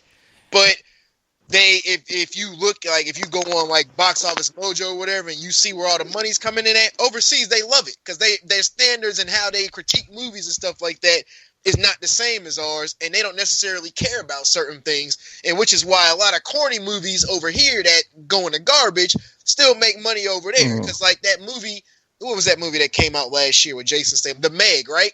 Corny movie. Yeah. We all knew that it looked corny from the trailer, but it killed over there. They love it. Hey, that's what I think. That's what I think DC can do. Is DC needs to go. That's why Aquaman made $1 billion. It's an individual story. Yeah, it doesn't try to connect anything, and I think that's a way they can go. Like I don't think the Harley Quinn was so bad, but I don't think it's a bad movie though. I don't think it's a bad movie. It was regular Scott. It was bad. Bad though. Aquaman was bad. Aquaman was bad, especially if we're not grading it on a curve. It was bad. Hey, you know what? And you know what? That's fair. All right. Maybe I did grade it on a curve, but I don't know if it was bad. Yeah, I wouldn't say it was bad. I wouldn't that is bad. Like it was a Machine Gun Kelly. It was a Machine Gun Kelly for sure. When I think of a bad movie, it was 40 minutes too long. The fight scenes didn't make any sense. It had just extra fight scenes in it for no reason. Like you couldn't even make sense of. Like it was bad. But let me give you one thing though. But what about the visuals though? Movie. I don't know if the CGI. The CGI. I thought the CGI was bad. The CGI, the visuals was pretty dope. Even when they're in the trench, that was a beautiful scene. When they're in the trench with just the flare, and you see all of the trench coming down after them, you gotta admit that was a great scene. But there's some spotty CGI in that too. And some of those backgrounds is looking like some screensavers for real. Like what is this? Right. Some of that stuff was crappy. But it was bad, man. But the underworld looked way better than what they showed in freaking Batman versus Superman, though, because those scenes were terrible. Yeah. I thought that movie was bad too. Okay, after I saw Man of Steel, I had so much hope. I was like, oh my God, they about to kill it. They about to, man, it was well written. It was well thought out. It was like the characters were, everything was interesting. They put an interesting spin on Zod and that was a dope movie. And then they commenced to fucking everything up. Well, I didn't think Wonder Woman was horrible. I can watch Wonder Woman. Well, I did. I appreciate that. Wonder Woman was not horrible. Thank you. And I say Wonder every Woman time was absolutely horrible. that was the best Batman fight scene in any movie. Easily the best Batman fight scene, the warehouse fight scene in any movie. Oh, it was good, but I'll tell you this: for Batman versus Superman, the way they stopped fighting was they realized that both their mother's name is Martha. Martha, that shit was dumb. Yeah. Really? I got mad. Yeah. I like that little twist because I wasn't even thinking about that. That was kind of dope. Couldn't take it, and I couldn't take this dude saying I'm a hunter. Ridiculous. I come from a family of hunters, and I'm going to hunt this Superman. This dude just came off the bat and said I'm just going to kill this dude. I'm like, okay, Bruce Wayne. Why don't you go have sex with Barbara Gordon while you're doing that too? Let's not get into that. We ridiculous, just pray. That's ridiculous, one thing that man. DC's animated game got completely wrong, and they should be ashamed of themselves for. And they might need to just shut everything down after that. And regular Scott, I'll tell you this: them being so quick to try and catch up to Marvel, it's going to start staying in the animated when they did that stupid stuff with the killing joke. Yeah, they ruined a really good story to try to add a layer to it that it didn't need. They just did that trying to make it longer. And didn't need it. It didn't need it at all. Yeah. Really but if it's one character that I wish DC would expand upon, it's Bane. Because I thought but again, like you said, regular Scott, he kind of fell under that Christopher Nolan umbrella. I wasn't feeling that Christopher Nolan Bane too much. I ain't even gonna lie. Quite honestly, I wasn't really feeling the Dark Knight Rises too much. I like it, but then it's kind of like Iron Man 2 and 3 kind of ish. No disrespect, dude. That's disrespectful. Oh, dude, the whole is stupid, yo. Let's hide the cops all and trap them underground and drive a bomb around. You think it's as bad as Iron Man 2 and 3? Yeah, I'd put it in that tier with that. It's lower tier. And look, I'm gonna drop a bomb. Iron Man 3 is not great, dude. We just let you have that. That is not a great movie. I'm gonna drop the bomb. Dude, Batman Begins is the best Nolan Batman movie. Oh, no way. Dark Knight. Yes way. That's the best Batman movie because the Dark Knight wasn't even a Batman movie. That was a damn Joker movie with Batman in it. Hey, it don't matter. I like the Dark Knight personally. Yeah, the Dark I like it too, but I still think Batman Begins is better. But I would say just because I'm partial to Tom Hardy, anything Tom Hardy's in, I rocks with. So I wasn't feeling that Bane. It was just he was all right. I just wasn't really feeling his Bane. Well, here's the problem with the third one too that no one ever talks about. The third one too. How are you going to give you gave the keys to your house to some dude who don't know how to operate your house? You talking about Robin? You talking about the Robin they set up? That was the craziest thing to me. And Alfred is going to say cheers to Batman and Catwoman in Friends. I didn't like Catwoman. I can say that about Dark Knight. That's not. Was garbage. Yeah, I didn't like Catwoman. No. Yeah, she was garbage. Yeah, that was whack. I would have liked for Talia al Ghul to be able to fight. I think she should have been able to throw hands. Yeah, I agree with you. Yeah. But so and even the opportunities that DC has to expand upon storylines, they just don't. And then they push these same old storylines on us. They do it badly. They try. Yeah. They just do it badly. Like to me, Migs said, it's a writer thing, dude. It's a writer thing. Yeah, but even the direct, there was Suicide Squad. Whatever your opinion on it is, I think it's a bad decision to expand upon Harley Quinn. Because she's so limited. And hey, unpopular opinion. Unpopular opinion. It's because she's a woman. Oh yeah, absolutely, I agree. I mean, unpopular opinion, but that's why she's getting the push. It's because she's. I don't think that's. I think that's got a lot to do with it. I think that's a big reason why. Because her solo comics are kind of selling, and if they're kind of selling, that means that men are buying them too. Because they're not outselling Batman though. You know what I mean? But they're not gonna outsell Batman though. You already know that. That's a given on any given day. It's not happening. What I'm saying is that got to be able to separate the two. Yeah, true that. Again, if you can't separate the two, who cares? Who cares for kids who don't read comics and don't watch animation?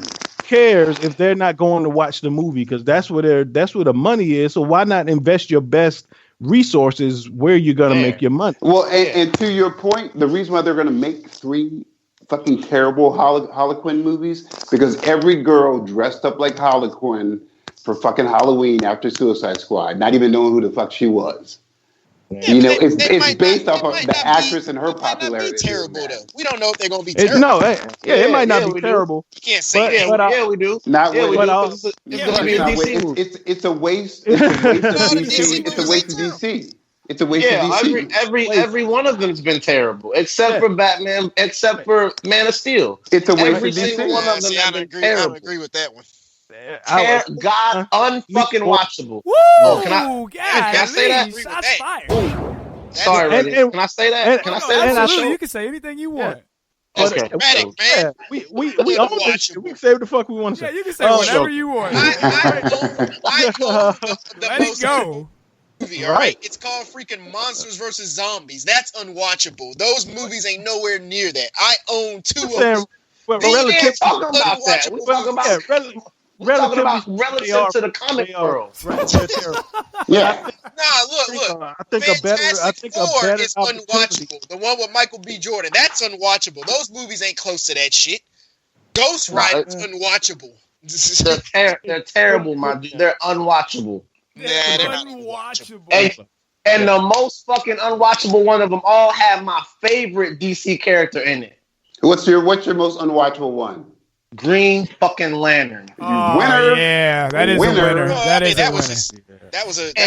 And Green Lantern's my favorite character in the DC universe. Hey, Money. Let me ask you: Is it Hal Jordan or Jon Stewart? Which one of those is your favorite? Hal Jordan. Okay. I'm a purist. That's old school. That's old school Green Lanterns, by the way. Yeah, that's old school Green Lanterns. Since y'all brought up Michael B. Jordan, I hope we're done. Like, there's a lot of people like been trying to fan cast Michael B. Jordan as like Superman. And this stuff. They just need to stop that. Yeah, they need to cut that out. He doesn't need to be Clark Kent. People are saying, "Oh, it's okay for him to." But that. He doesn't need to be another white character. They were talking about him playing the other Superman, which was patterned off of Obama, the Calvin whatever dude. Yeah, but I'm saying like Michael B. Jordan said that he would do that for the purists. But like when the first rumor started, people were like, "Yeah, he'd be a great Clark Kent. It'd be a great change for the character." You broke up again. Oh no, but we don't need a black Clark Kent. Just like we don't need a black James Bond. Stop that shit. No. We don't need any more black characters. Just white that being like replacing a white character. Yeah, just switching. Just because they're starting to do that mess, trying to be. Oh, look, let's be PC. Oh, let's just make him this just for no reason. And it's like okay. On one hand, all right, it's cool because certain characters. There's no requirement for them to be white. They were just white just because when comics came out at that time, mostly everybody was white. So that's just because they were white writers. That's why. Right, writers. White artists, distributors, everything. Right, everybody was white. So I get that. But then at the same time, when they just put, let's just make a black person this, it's like, sometimes it just feels like it's, I don't know, it just doesn't feel right sometimes. Well, here goes. Like, if you want to really be PC with this, you don't replace them. What you do is the black character, you give them their spotlight. Right. You know, that's how you really do your route. There are plenty of black characters out there to spotlight. Right. Why not do a blue Marvel movie? He's a black character who's just on power, like with Thor and everybody else. Right. Shit, I'll take a Deadshot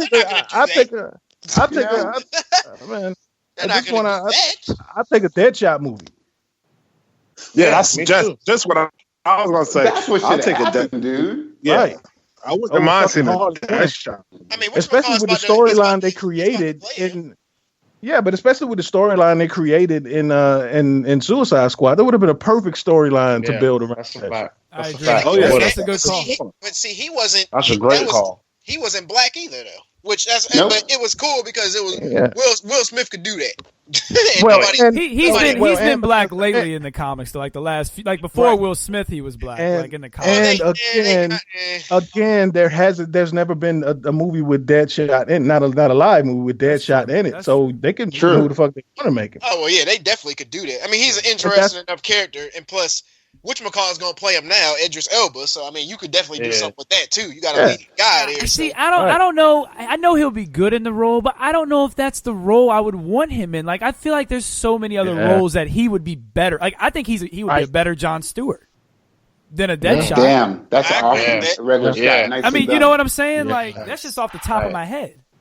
That's good. No, that's a good call, dude. Regular Scott. The reason why I don't want to see that because that's kind of typecast though, because you kind of got a similar character when he was in Star Trek before he turned bad.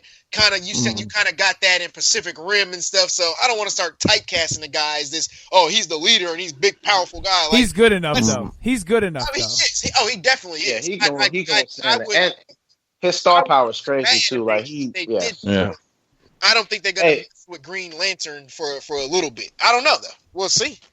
Man, I'd be very happy if they made him. Anyway, I got a Regular Scott. What's up? There's a movie.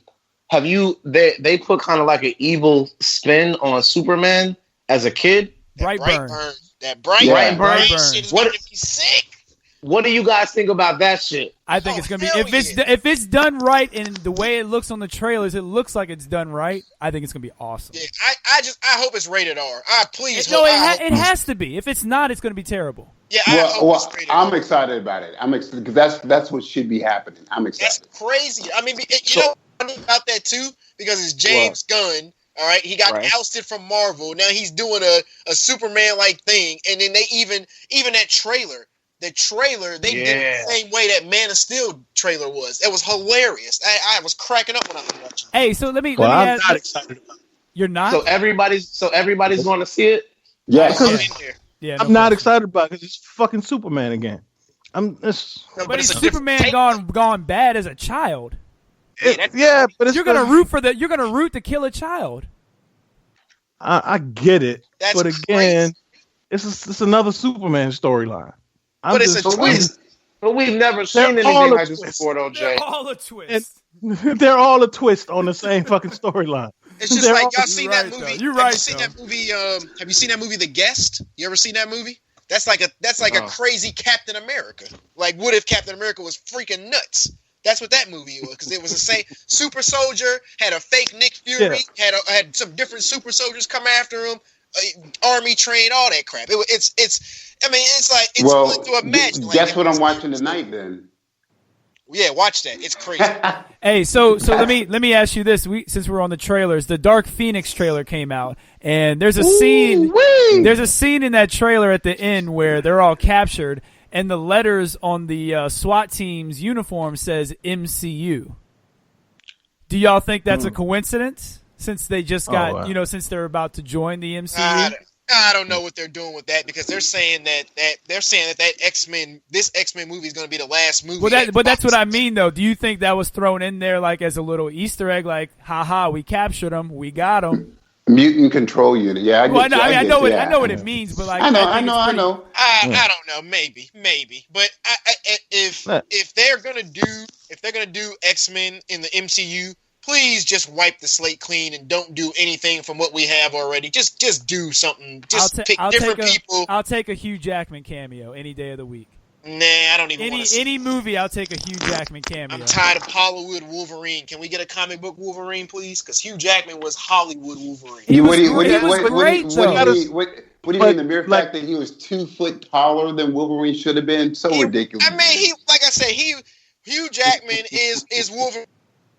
For everything that we've had so far, he did a good job in playing that Wolverine role, but it wasn't a comic book Wolverine. That's all I'm saying. Yeah. It wasn't. Okay, but that's my whole point. Is they don't make movies for you, Migs. Like sure you do. love. Sure Let me know. What you mean? Avengers was for me. Guardians no. was for me. Winter Soldier was for me. What you talking about? Black Panther for you.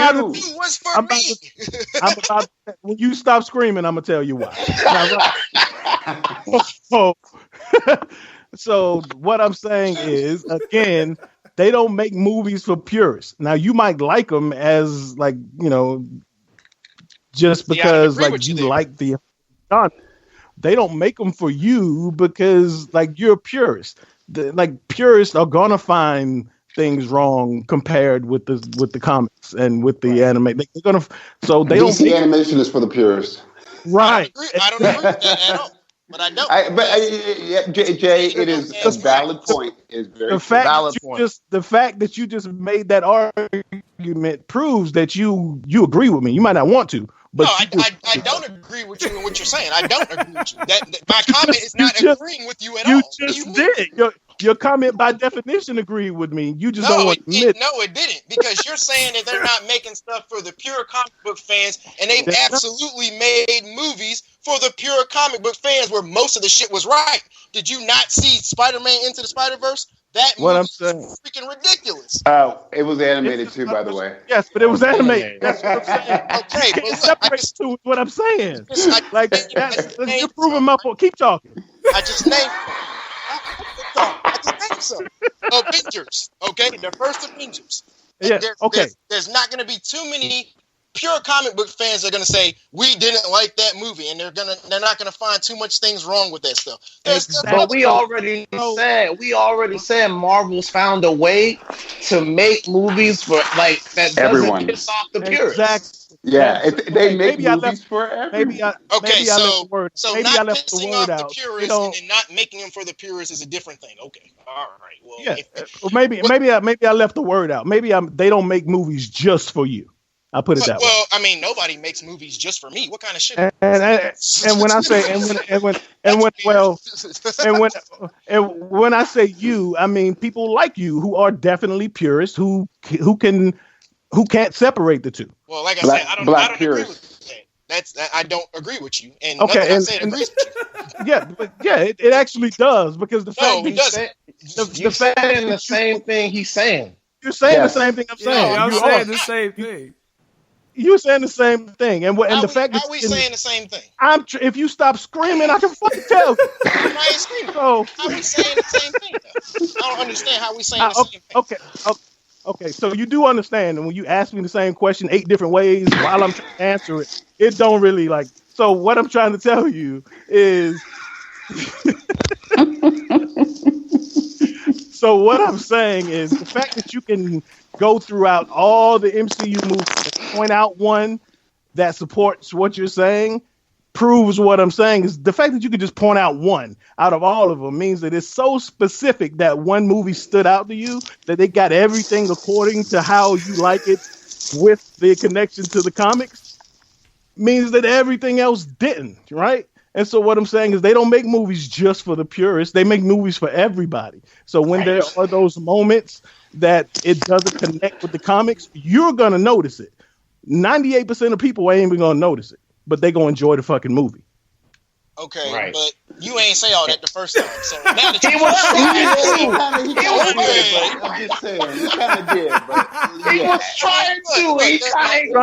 kind of did. But you asked me the shit in English, Spanish, Latin.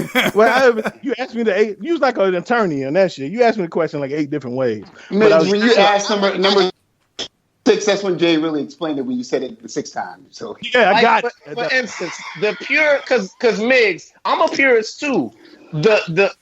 For 10 whole minutes, I was extremely irate that Tony Stark had made an Iron Man fucking Spider-Man suit. I was livid for 10 whole minutes. But why? He did that. I mean, I don't not in the beginning. I was fucking pissed. Not when Spider-Man first got his powers. I was livid. I was livid. Yeah, but you do know that this stuff is from the Ultimate storyline, and that's exactly what happened, right? the reboot of Spider-Man wasn't supposed to be from the Ultimate storyline. But I'm telling you that's the only way that makes sense is if they continue on with Andrew Garfield. He's saying I think what Money's saying is that when Tony Stark should not have given him his suit, you know. But not at the time when they're introducing Spider-Man as a character. That is correct. That's what I'm saying. He did give him an iron suit. He did give him an iron suit, but he should not have given him his normal Yeah, but he gave him the iron suit during Civil War. Right, but he should have never given him his other suit in the first place too. That wasn't on him. He should have gave it to him during Civil War. Right, but that was never. If we're going to be purists, those two were never associated with each other. All the costumes come from unstable molecules coming from Reed Richards. And the only reason the X-Men have it too is because Professor X read Reed Richards' mind. All the costume stuff comes out of that, if we're going to just be technical. And guess what? That was only 2 minutes.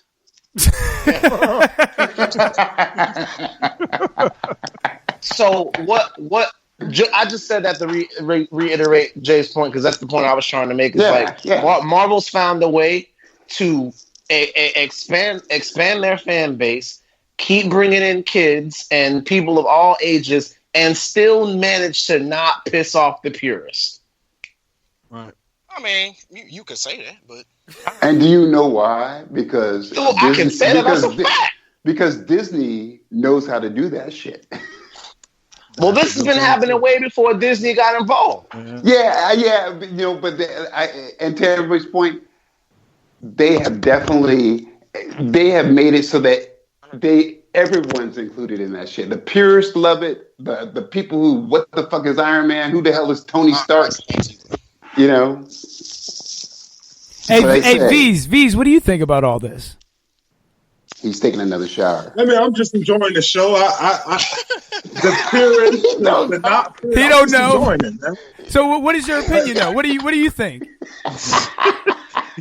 You realize you're a co-host here. What are you asking me? Do I think they make movies just for the purists? No. Let me. Like, what do you think? I mean, like, just your opinion on everything that was just said. He's just enjoying the show. I just asked you. Are you asking me? Do I think they make movies just for the purists or not? The argument Jay and Migs was having. Exactly. So who do you agree with? Whose side? I was listening. I know exactly what y'all talking about. Veez, you should have just said, you talking to me? I couldn't, because you guys are making it seem like I wasn't listening, but you're not even letting me answer the question. I'm asking for clarification. Are you asking me, and Scott asking me, do I think they make movies for the purists? And the answer is no. I think they make movies for everyone. I don't think they. All right, that rock and roll. They make a movie to sell. All right. I'm sorry. I didn't mean to interrupt your workout, dude. My bad. Third workout, regular Scott. Third workout for Veez, dude. Hey, and by the way, he's ready for shower number 12 after the workout. I don't understand I don't understand what's so funny, because I answered your question. I didn't say nothing. That's not me laughing. Hey, you know what I'm laughing about, Veez? What you laughing about, Jay? I'm on your show, and you left, and came back and said, but you literally said, shit. I came on your show and I got you to say, hey, I'm just being quiet, enjoying the show. I'll take that shit. You guys were battling. You know, Jay's done me long enough to know I don't have like that overbearing, I'm going to talk over you kind of personality. So I was just listening. However you want to spend it, I came on your show. You said, I'm just going to shut up and enjoy the show. I was enjoying you and Migs go at it. I was enjoying that. Hey, I just know for the rest of DefyLife's existence, I can say I came on your show and you said I'm just going to shut up and enjoy the show. Oh God! Think about that. Hey, hold up! You forgot I gave you props though. I said you're the best. You're the best talker. That's what I said. I said you are the best. I'll take that. Hey. Matter of fact, I'm gonna go on mute. You just keep talking about me. You are. Yeah, Regular Scott. Remember, you did this, Regular Scott. I did this. You did. Hey, can I point out that we ain't really talked not a damn lick about Captain Marvel? we kind of expanded on that. we talked a little bit about it. I say 5 seconds about it, and the podcast was supposed to be about that, and then we went into the MCU, and that was a wrap for Captain Marvel. Well, we've all seen them. We've all seen Captain Marvel. I think that was enough. We talked about Captain Marvel. Oh, that's I haven't seen it. Well, yeah, money didn't see it, so we didn't want to get into like the spoiler. I haven't seen it either.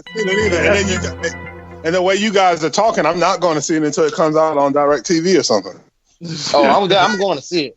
I'm going to see it this week. Look, let me put it this way. It's worth watching in the theater. Yeah, you should definitely go see it. It's a good movie. And it's even worth watching it in a premium format in the theater. I don't know. Okay, I don't know. So, question.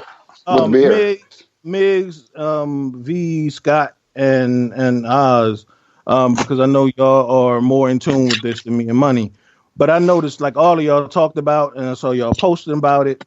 But these same dudes that always show up when it's a movie featuring a woman, especially in comic movies. What is the general tone, and what are things that are said?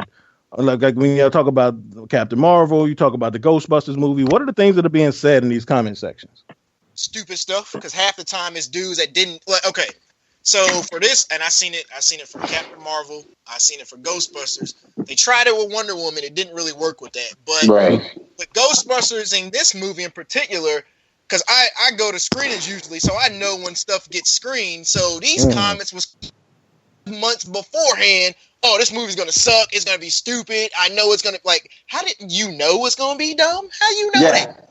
You know this and that, and just real dumb stuff from dudes that you could tell these dudes they don't know how to talk to women. They don't get women. They angry for whatever reason, or they could just be trolling just to be trolling. But I would gather that a lot of these dudes just aren't in tune with women like that, and it's easy for whatever other reason. And it's easy to get your revenge on the girl that turned you down by posting something bad about another person. And check this out about Brie.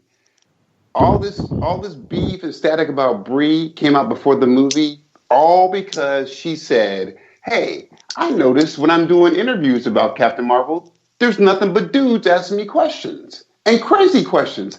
Can some women ask me questions or bring some women?" And they got mad. Dudes took that as like, "Oh, you hate men. You hate men. You hate really? Men. You hate white men. And I would say that you don't want white men to see your movie." The same dudes that will hate on Brie will hate on any black movie. They hated on Black Panther. Oh yeah. They hated on Michael B. Jordan too. They're the same cat, the same exact cat. And if you're that same cat listening, prove me wrong. Nah, I don't even want you listening. I don't need you listening. No, that's Scott. We want them listening. But yeah, I can. Yeah, listen. Don't just listen. Just don't send no more comments, dude. You know. Yeah, actually, you're right. Listen to the podcast. Just don't listen to me. They be sending y'all comments. Snap. Because here's the problem. Those cats who always want to talk that, they don't listen. And this is the time, especially now, when they should be doing a lot more listening. Because, man, people of color, man, we just want to have our due. And by the way, it ain't nothing bad. You ain't give us 40 acres of mule. You can at least give us a fucking movie. So that's all I got to say. All right. And I can coming out. Yeah, and I could, I could assume. The thing about what, especially with like Black Panther, you knew that was coming. But here's what's funny. Here's what's funny about Black Panther and what trips me out about this. These folks are so mad at this movie, but you're not mad at the two white dudes that created the character. Because didn't know this person make Black Panther. So what you really mad about? They did all that because they knew they had something good and it was gonna stick, and it did, and it resonated with readers. And then Black Panther also did something else that a lot of these other movies don't do, and especially with black cast. That joint sold overseas. All right, folks overseas they do not be rocking with black folks like that. They really don't, and it's kind of messed up, and especially in the Eastern countries and stuff like that, because they believe a lot of stuff that's fed to them, so they have these notions in their head. But Ryan Coogler was smart. That South Korea scene just wasn't accidental. That was on purpose. All right, so let me play a little. I will promise you this: there are people in Russia and in Malaysia who are going, I want to go to Wakanda. Hey, let me play a little devil's advocate with that. Do y'all think Black Panther and obviously Captain Marvel is going to do really well? Do y'all think those two movies would have done as well if they were individual movies, not a part of the MCU? Yeah, absolutely. If they just came out like if they just came out, but they were not a part of the MCU, and you weren't going to see them like in crossovers, like they were just their own individual movie. But that's tough, dude. Probably not. Yes, I mean, that's kind of weird though, because Black Panther kind of was its own movie. You know what I mean? Like, but that's still kind of tough, regular Scott, though, man, because like it's the context of it all. Because if the movie came out, people would be like, "I want to see this," but they would have like zero context. You know what I'm saying? And probably zero confidence too, though. Like it goes back to what Jay said. Go ahead, Jay. Yeah, but I will say this, like, because I know how black folks roll, and if we knew that there was a movie about a black superhero with an all black cast, we would have came out in force. That's probably voted for Obama. That's probably true. Yeah, right. Now it may not have done as well because then those people who came to see it because it was attached to the MCU wouldn't have been, inclined to come out for that attached. It would have been like, I'm going to get you, sucker. It would have been one of those. But at the same point, Blade, when Blade came out, they made Blade 1, 2, and 3. So it had, I don't know the exact numbers, but that was a movie. That was a standalone movie. Granted, it was a comic book movie, but it was a standalone black movie, right? Vampires. Yeah, but then people, if you really want to be people knew honest. about Blade, though. And then plus, white people like Wesley Snipes. Yeah, Wesley Snipes was hot. Right. And it wasn't an all black cast. Too, dude. They wanted to see Ryan Reynolds. Hey, no, Jay, you're right. Jay, you're right. It wasn't an all black cast, and it didn't have the attachment, the pseudo attachment to Africa. It was about a vampire, and you're right. So that's a good point. The black guy was a monster. Right. You know what I mean? The black guy was a monster. Everybody loved. Right. Yeah. In Blade, he just like to a certain degree, he just happened to be black. You could have stuck a white dude in there and it'd been the same character. Because people love vampires. That's right. Yeah. So it's not apples to apples, but it was a black superhero who did really well and it was a successful trilogy. But I think of the Black Panther, just like on so many levels, black folks would have came out to support it. Because it was a black superhero with an all black cast, and it was a fictional country in Africa. Like, it was just so many things to attach black folks to that movie. We would have flocked to it, just like you said with Obama. Don't matter. And regular Scott, if we want to analyze real quick, Blade's supporting cast and his support around him, they were all white. Right. Black Panther's supporting cast, and then the people that held him up, they were all black. Yeah.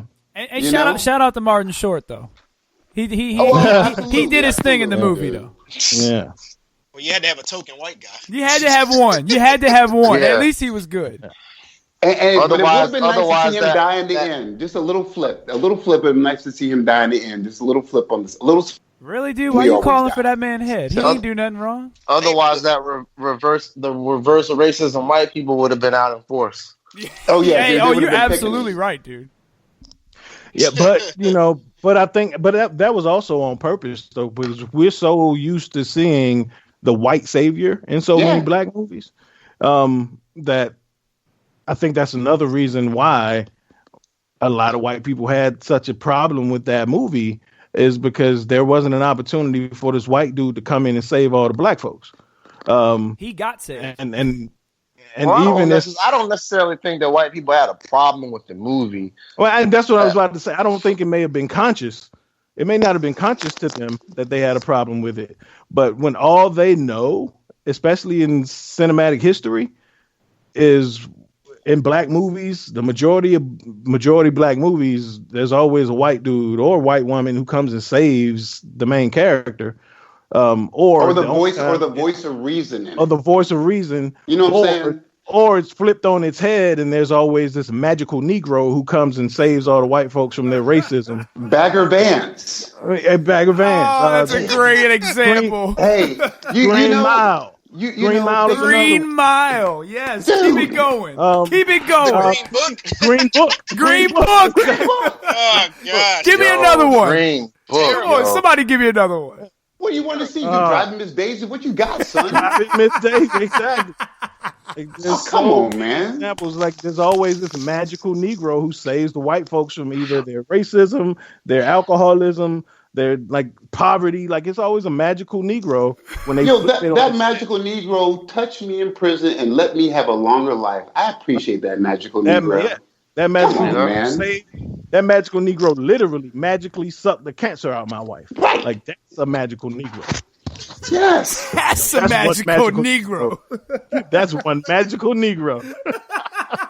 Hey, that might be the title of the episode. That's going to be the title of it. Dude. That's a magical Negro. That's one magical Negro. All right. Hey, you know what? We can do this for hours. Green Book, I'm going to teach you how to be black, by the way. Look, you know, I didn't do a review on that one and I was going to, but I talked about it a lot. The first time I seen that movie, I knew it was garbage. I knew it was full of lies. Yeah, Migs, what you mean, man? Because the writer of it was the son of the dude, and they did not consult the family at all, dude. They waited on purpose. I read a lot of stuff about this. They tried to make this movie while Dr. Shirley was alive, and he wasn't about at all. Exactly. And it was messed up because they was trying to make the same movie that they put out, and they told it to this dude like he was gonna be okay with that. Like, and then Aragon's dropping nigga and shit. Come on, man. Yeah, and I got time for that. To the point where Marshall Ali had to call the family, like, "Look, I'm sorry, they ain't tell me none of this shit." Like, he didn't even know. He had to apologize to, like, again, he had to apologize instead of the producers of the movie. Right. Exactly. I mean, because you, if you do I don't know. See, for me, if I'm an actor and they tell me this is a real life person and I'm reading that script as a black guy, I'm not going to be like, hey, wait a minute, hold up, what is this? Like, are you for real? Like, come on, man, you read that script. You knew something. You had to know something was reading that. But don't we always we know this from the stories too, don't we? That whenever any actor gets into their craft and their role, they go talk to the person if they're alive. They talk to the family members to get a taste of who that person was. Do you think that was done really? No, that's what I'm saying. That's what I'm saying. You know what I mean? It's like, ridiculous, dude. Hey, we don't want to say talk it. To him afterwards. We don't want to say it, but man sold out. He knew what this movie was about. He knew what the deal was. He sold out. But for it this was movie. a big role. Yeah, it was a big role. He knew it was probably gonna get Oscar contention. And it is what it is. Like he sold out for this movie. He got an Oscar, right? Didn't he get? No, he did. Yeah, he got best supporting actor. He got supporting again, right? Yep. So that's like back to back. I mean, see that right there. Or wait, no, not back to back. But he won like 2 years ago or 3 years ago. For Moonlight. So he's gotten 2 in a short amount of time, which I ain't mad at him for that. But he knew. But like you said, Migs, he knew what the deal was. Yeah, he knew. Okay. He had it. Here goes that kind of shit, and he gonna wind up making a movie called Snow Dogs, like Cuba Gooding Jr. did too. Just remember that. Yeah. Okay. Keep fucking around, dude. Just saying that. Or Boat Trip. And you know what? Speaking of Cuba Gooding, that dude did have a real fall from grace, man, and it was really fast. Yeah. But again, magical Negro. He must have did something, man. Like it was really fast. Like I mean, it was crazy. Because this dude was doing made-for-TV movies with the quick, like on Lifetime. He did something to somebody white. Oh yeah. He got blackballed out of Hollywood. Yeah. Hey, like I mean, think about it. Like even if he would have come out and said, "I don't like black women," like okay, like that would have got you black. That wouldn't have done it. Like he had to do something to somebody white. No, he took somebody white. Yeah. He took somebody's wife, dude. Like that's what happened, dude. Because they said I will literally make you a snow dog for this. This,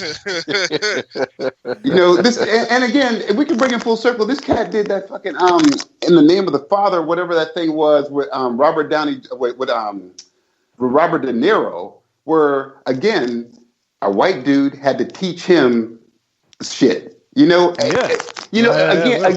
I'm a racist. I'm fucking your life up.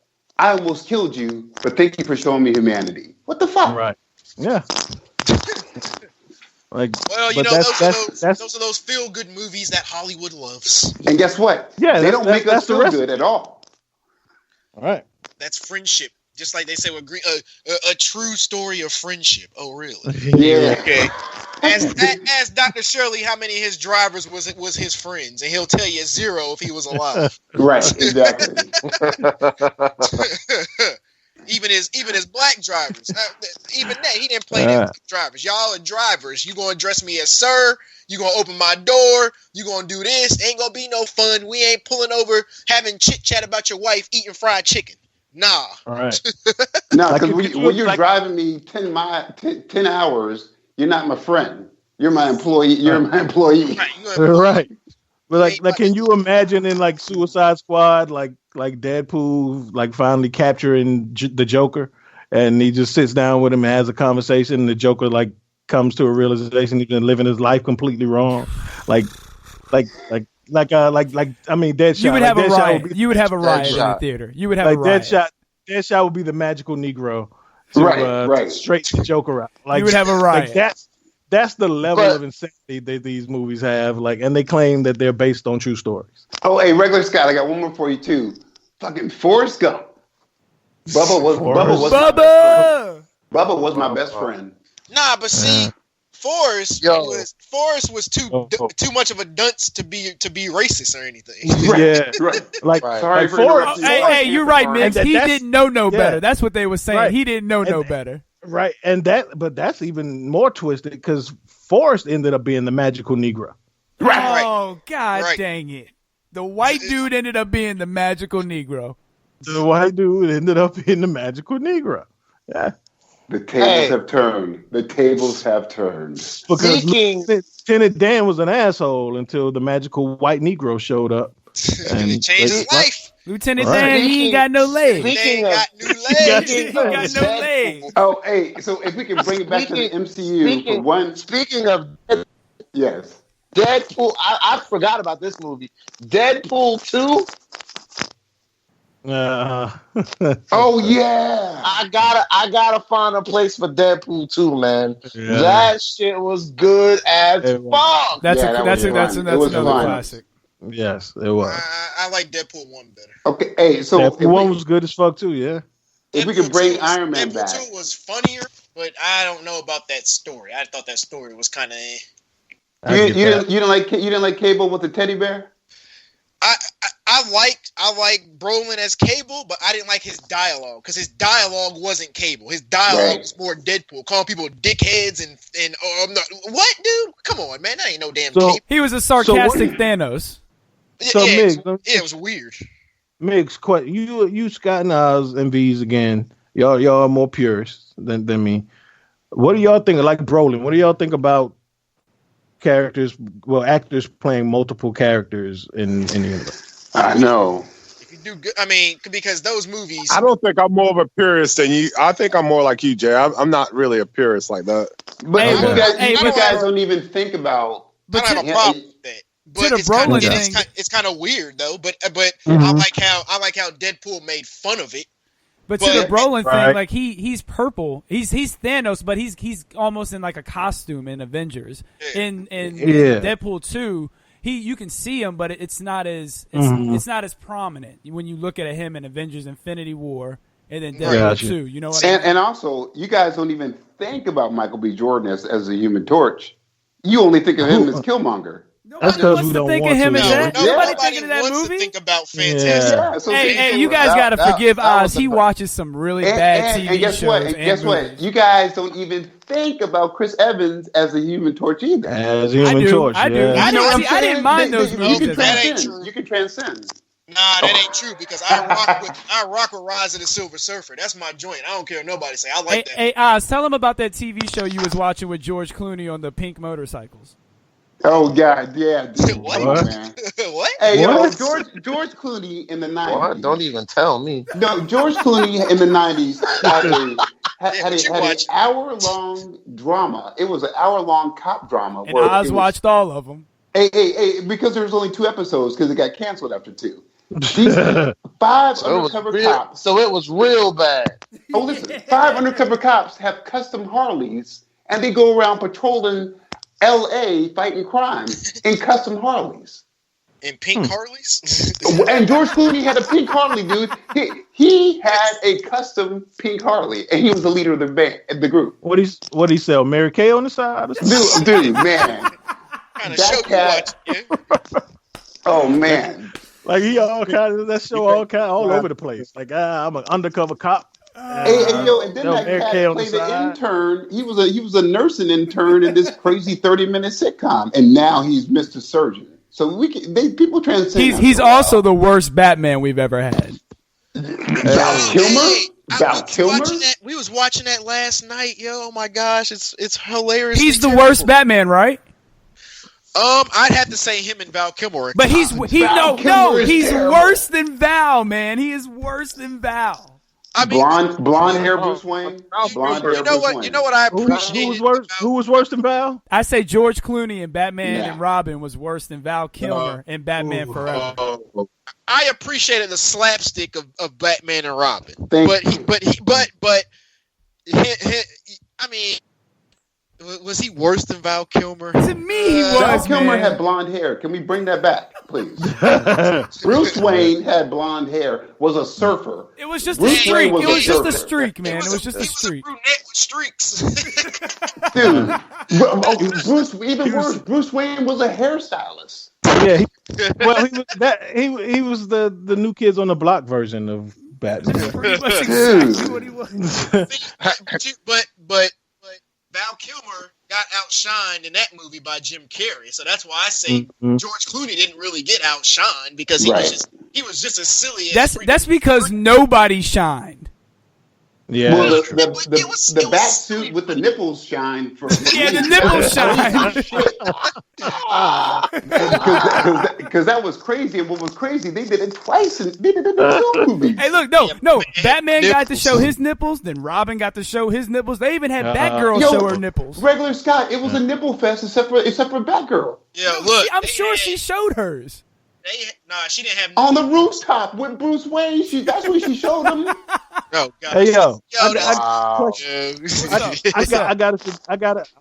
got a suggestion.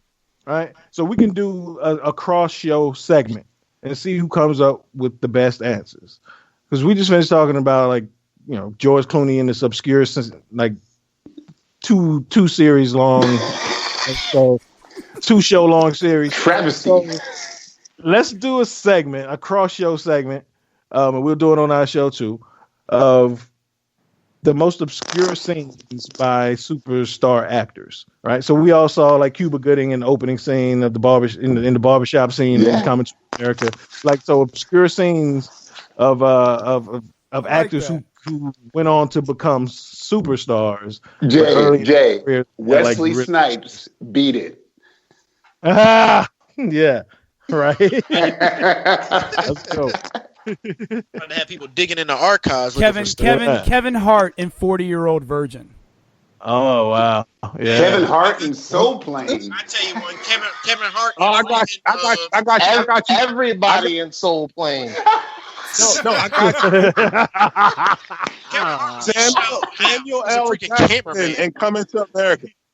Samuel L. Jackson. Yeah. Look at you, Veez. Let me find out you've been paying attention. Michael Clark Duncan in Friday. Oh. Damn. Oh, wow. Yeah, he's playing dice. Yeah. Oh, wow. Dice. Yo, speaking of my y'all remember the white dude from Barbershop? Yeah, the one that stuttered. Yeah, the one that like black chicks and all that stuff. Why was my man fat? And y'all remember this movie, The Cherokee Kid with Sinbad? Why was he one of the bartenders in that? Yeah, Wow. fat, chunky bartender in that joint. I said a couple of weeks ago, and I was looking at this dude's face, and I was like, why do I know that face? And I'm like, yo, that's homie from the barbershop that wear the do-rags. Wow. Chappelle, Men in Tights. Who? But that's not like a cameo kind of thing, though. That was have anyone on this call on this show seen Polar? Here we go, dude. You and this Polar. Nah. I've been hearing about that. That's on Netflix, right? Yeah, man. Migs, you need to check out Polar, dude. Migs, please watch it and just let me and Oz know, how do you compare it to John Wick? Y'all to John Wick? Okay. Okay. Wait, this is a movie. Whatever this is something I should be watching if someone's comparing it to fucking the great, amazing, flawless John fucking Wick. Hey, and let's put it out there. John Wick 1 and 2, man. Let me tell you. That's what I'm talking about. Yeah, John Wick 1 and 2. Money, let me tell you this. The dude from in Polar would kick John Wick's ass. Well, I saw the first scene, the disco dude scene, and I had to leave and do something, but I was intrigued, so I will go finish it. Man. But Migs, go check it out, man, because I want to definitely get your opinion on Polar. That movie. Hey, you know, I have a Twitter poll. I have a Twitter poll. It's a movie, and it's on Netflix too. I have a Twitter poll up about who would win in a death fight: John Wick, Lorraine from Atomic Blonde, or Duncan from Polar. With over 86% of the vote. I mean, John Wick, because it's a popular movie. Well, there you go. Just because it's a popular movie. But did you say Charlize Theron in Atomic Blonde? Yeah, she's a beast. But she wasn't even that dope in that. You're crazy. She was a monster. But I'll say this: the stair scene was amazing. Awesome. That was okay. That scene was cool, but I don't know, man. Atomic Blonde wasn't really that dope. She can hold her own with anybody. I mean, from what I saw, she ain't holding her own with no John Wick. I know John Wick will fuck her up. Yeah, she's not holding her own with John Wick. She don't even. Veez, but Duncan, right? Hey, Duncan's nasty. Duncan's kicking John Wick's ass. I'm gonna check this Polar out, and if I'm welcome back on the show. Watch it and let's revisit it, man. I'm gonna tell y'all, it's a good ride. Is it a show or is it a movie? It's a movie, man. It's a movie. Oh, okay. Well, question is Duncan's not a magical Negro, is he? Because if he is, I ain't watching it. No.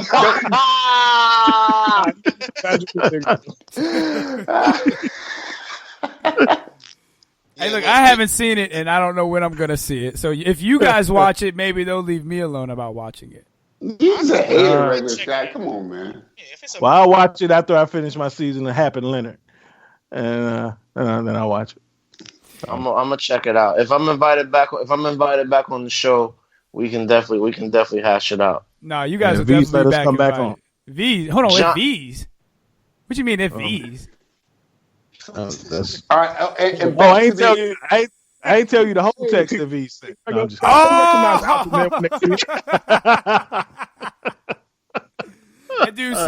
That dude said we the flagship, and I run the flagship. I am the flagship. Yeah, dude. I'll tell Scott y'all gonna be on. Flash. We're the Flash. What? We're the what? Hey Scott, we're not the Flash. You're not the Flash. I'm the star of the show. I'm the star of the show.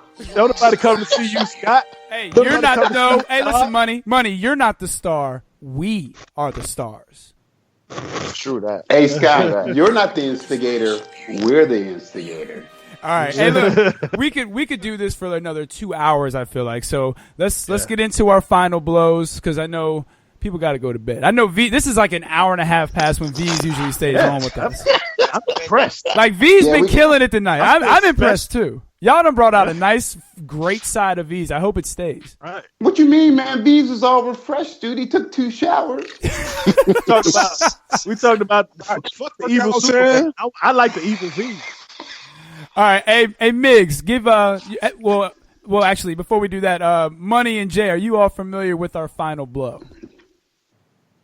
I am. Not really. Okay, Not so really. the final blow is you pretty much get to say whatever's on your chest. Let it all out, how you felt about being on the show, whether you'd ever come back. If there's real beef, you know, this is your Hey, opportunity. yo, and before right the here. final blow, though, regular Scott, can you plug our show first, man? Oh, yeah, you're right. Hey, look, you can find us on iTunes, Spreaker, GoDefyLife.com, Radio Public, TuneIn Radio, Spotify, iTunes. Subscribe, like, give us 5 stars, leave us some reviews. Find us on Twitter at Knee4 Marvel vs. DC. That's the number 4. You can email us at Knee4Marvel vs. DC at gmail.com. And we're also on Facebook, Instagram. We're all over the place. Find us, subscribe to us, like us, do all that good stuff. Yo, get Jay some and swag, Money, too. Jay and Money, go ahead and plug all y'all stuff.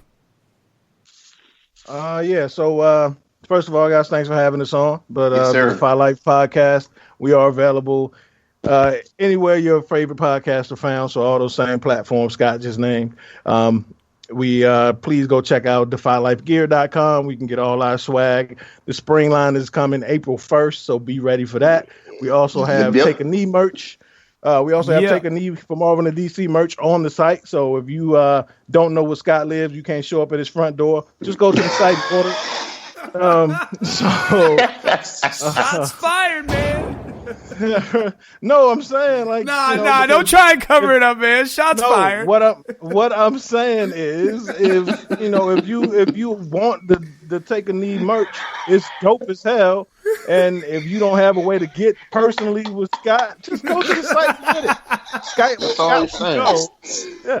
will know. Hey, I'll just decide. If you can't find regular Scott on I-95, go to the website. Right. It's so yeah. There's Stony Point Mall. Come on, man. It is 2019, so if you can't catch Scott at the flea market, catch us. Go at DefyLifeGear.com and get you your Take a Knee merch. And also check out the DefyLife Podcast Network with not only the DefyLife Podcast, but of course our great guys here at Take a Knee for Marvel and DC, and a plethora of other great shows. So all that shit. And, Migs laughed at I'll go and get my I'll go ahead and get my my final shout out here too is shout out to the Magical Negro. That's all I got for you. Money, if what you you see got? a magical Negro or a magical leprechaun, Give there's him a a pot hug. of gold somewhere. Money, what you got? Yo, my main man Jay, him and Yosh do long ass plugs, but he made my job easier. So I don't have to plug shit tonight. Reiterate everything Jay just said. Y'all already know what I'm saying, man. It's not 2 for Tuesdays. It's not Tuesday, but fuck it, it's 2 for Tuesdays anyway. The real is back, man. If y'all not messing with Defy Life, man, what is your life about? I left some meat on. I left some meat on the bone for you, Money. Well, since you ain't want to take it, I will take that meat off the bone for you. So fuck with Patreon. Yeah, go ahead. My bad. Go ahead. My bad. Damn. Okay. Also check out the Defy Life Network Patreon page. Become a patron of Defy Life. If you want to support, you also get some cool merch for free for being a patron of Defy Life. So you support us and all of our shows. So you support with monetizing all our podcasts, better equipment, all that stuff. Put some money in our podcasters' pocket. So definitely support that and continue the movement. And then also for the spring line, we do have a photo shoot with a few Instagram models included in the photo shoot. So hey, and I heard. Hey, listen, if you want to hear about those models, just listen to the Defy Life podcast, and Yoshi will tell him all about them. Yeah, and he'll tell him all about them. And if you want to know about some more, he'll tell you all about them. Damn right he will. And then probably some more who didn't make the cut. If you email us at info@godefylife.com, Yoshi will give you the rundown on every Instagram model out. Shout out to Yoshi. That's right. Shout out to Yoshi.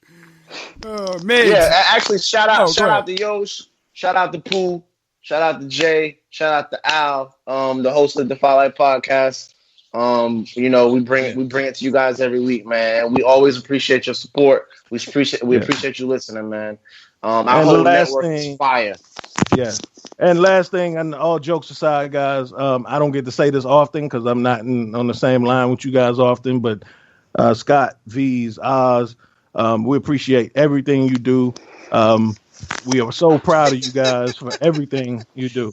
So all beef and jokes aside, you know, you guys, since you come onto the network, you definitely brought a lot of substance, and I'm proud of your growth. And Migs, I know you were surprised to in your your lineage in the DefyLife family, but yeah, you've been around for a while in comparison to a lot of people. So I'm proud of everything you're doing, man. Everybody loves your work, and man, let's keep this train moving. I'm proud of you. Yeah, I appreciate that. I appreciate that. Migs, go ahead. You got it. All right. Well, gentlemen, I appreciate all y'all. I'm rocking with y'all. I love what all y'all do. I appreciate the discussion, the arguments, the laughs, the riff-raff. This shit is hilarious. Riff-raff. We don't always agree on stuff, but it's greatest okay. rapper of all time, riff-raff. No. Right. We don't have to. It's all good because it's all love. So like I said, and I appreciate being part of the network, making things grow. You know, we getting a lot of people coming. It's like, hey, look, this is dope. So we gonna rock with it. We gonna keep it going, and like I say, look for some of them early reviews. I'm seeing Shazam early. I'm seeing Us early. So look for that. I'm excited about Us. Yeah. I'm excited about Us. Yeah, I'm about to see that really. So you know how I do it. I ain't gonna ruin it for nobody. And then no doubt. That newest trailer is amazing. Yeah. Yeah, man. And Migs, quick probably a conversation we probably shouldn't have on the show because don't nobody know what I'm talking about, but fuck it. I checked on your gear order. They actually sent your shit to California, but it is rerouted to you now. It'll be there in about 3 days. Man, look, we're trying to do this photo shoot, man. Right. Man, I keep seeing y'all post all these dope pictures, man. My lady, we trying to do something. Look, y'all need to stop using these old Malaysian Airlines or whatever y'all using.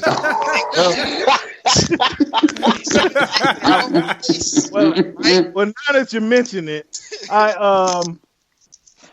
it was the good old United States Postal Service. Shocker. Yeah. Shocker. So, but yeah, my bad, Malaysia. I'm sorry. Malaysia, y'all just lose people. Y'all don't lose merchandise. Y'all just lose 300 people. So we'll leave it at that. Yeah, they don't lose merch. They lose like planes, man. Yeah. Right. But I need my merch. I've been working out. I'm trying to look good. What's up? Yeah. So with the like Migs ordered his gear at the end of January. So 2018. Yeah. Right. And so Malaysia may be an upgrade in this situation. Oh my gosh. But yeah, so they literally sent your shit to California, and it's on the way back to the East Coast now. Hey Migs, that sounds like your joint should be on the house. That's totally fresh, man. What you want to know what's funny? Out of all the orders that I supply places, they sent two of the orders in that shipment were yours and Lynn's from Anything and Everything and Nothing podcast. The two podcasters. Or the podcast, two people part of the network, I mean. Right. Yeah. So out of all the orders they shipped, two of the ones they sent to California who should have been shipped just right down the fucking street went to California. So you and Lynn got free shipping on your next order on y'all coming with some dope gear, so we about to get some more. Yeah, I will admit the last hat I saw was fire. You ain't seen nothing yet. I'm a little upset that it's contention to show some love to the nerds. What's up with that, huh? I told you they just be bullying us nerds, man. Look, we can't be standing for this nerd hate, all right? Because we getting shoved in lockers I and ain't no stuff. pushover nerd. I be in the gym and stuff too. So don't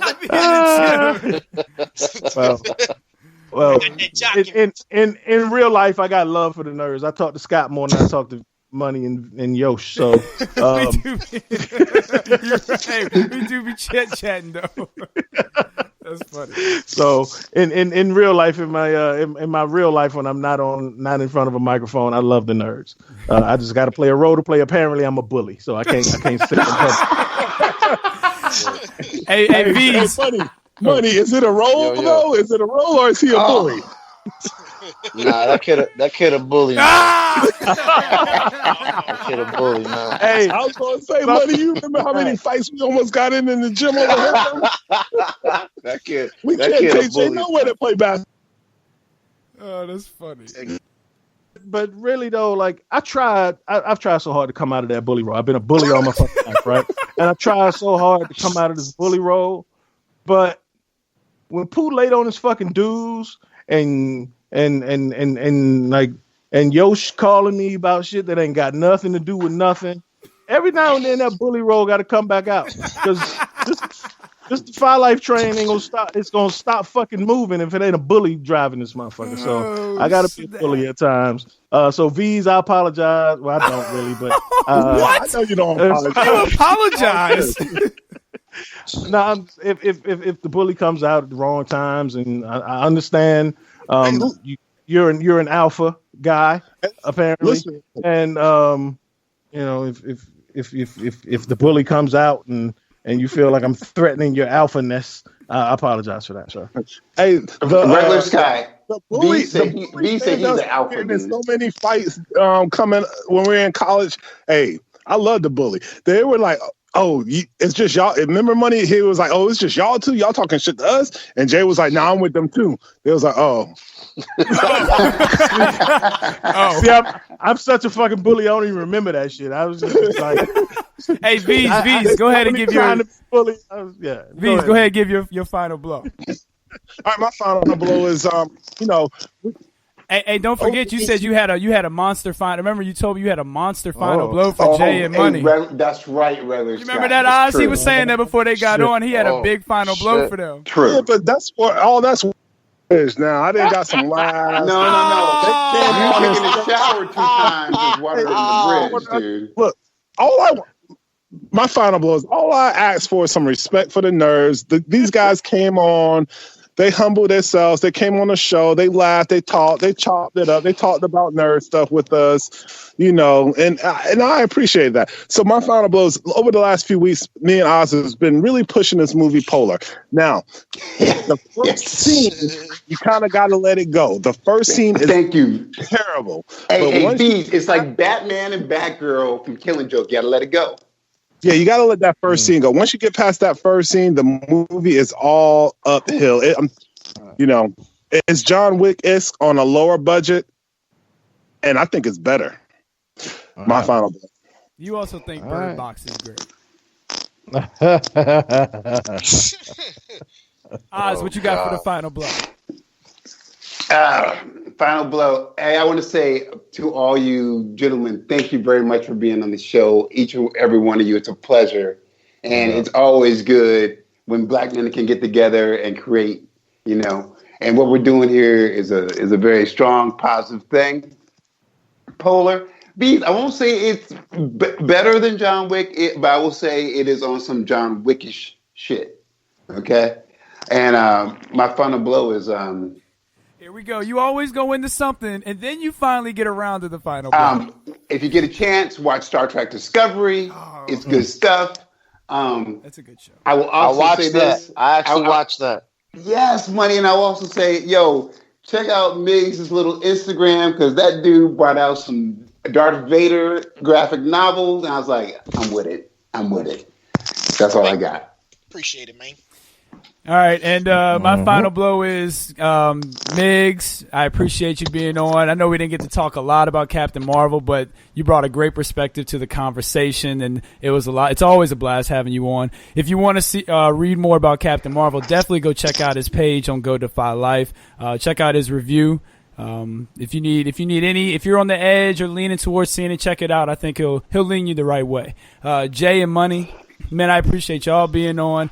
Jay, I hit you up kind of late, letting you know about it, but you were still able to get on. So I appreciate y'all coming on. I thought it would be a nice little surprise for Veez and Oz. Yeah. But it was a lot of fun. It's always a pleasure to talk to Gerald and Tommy, man. It's always a pleasure. Here you go. Here you go. You don't want us to tell him how you got the name Veez, but I'll be quiet. We were so close. We were so close. Scott, like we were so close. Scott. We were almost there. Like bro. I was just about to hit the end button on the record. And we were right there. Hey, every time I try to keep out, this dude keep pulling me back in. I know, man. He poking the bear. He poking the bear, man. He is. Yeah, he can just say some. He could just say some normal, regular shit and be out of it. Yeah, like blood in, blood out. Like really, like they don't just say good night to everybody. And where you from, Veez? Like where you live at again? Your Wi-Fi that bad, you can't just say good night. Yeah.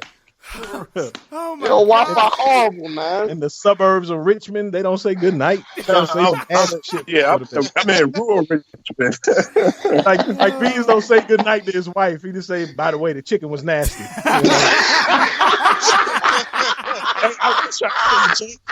I wish I could tell her her chicken was nasty. Hell, I do all the cooking.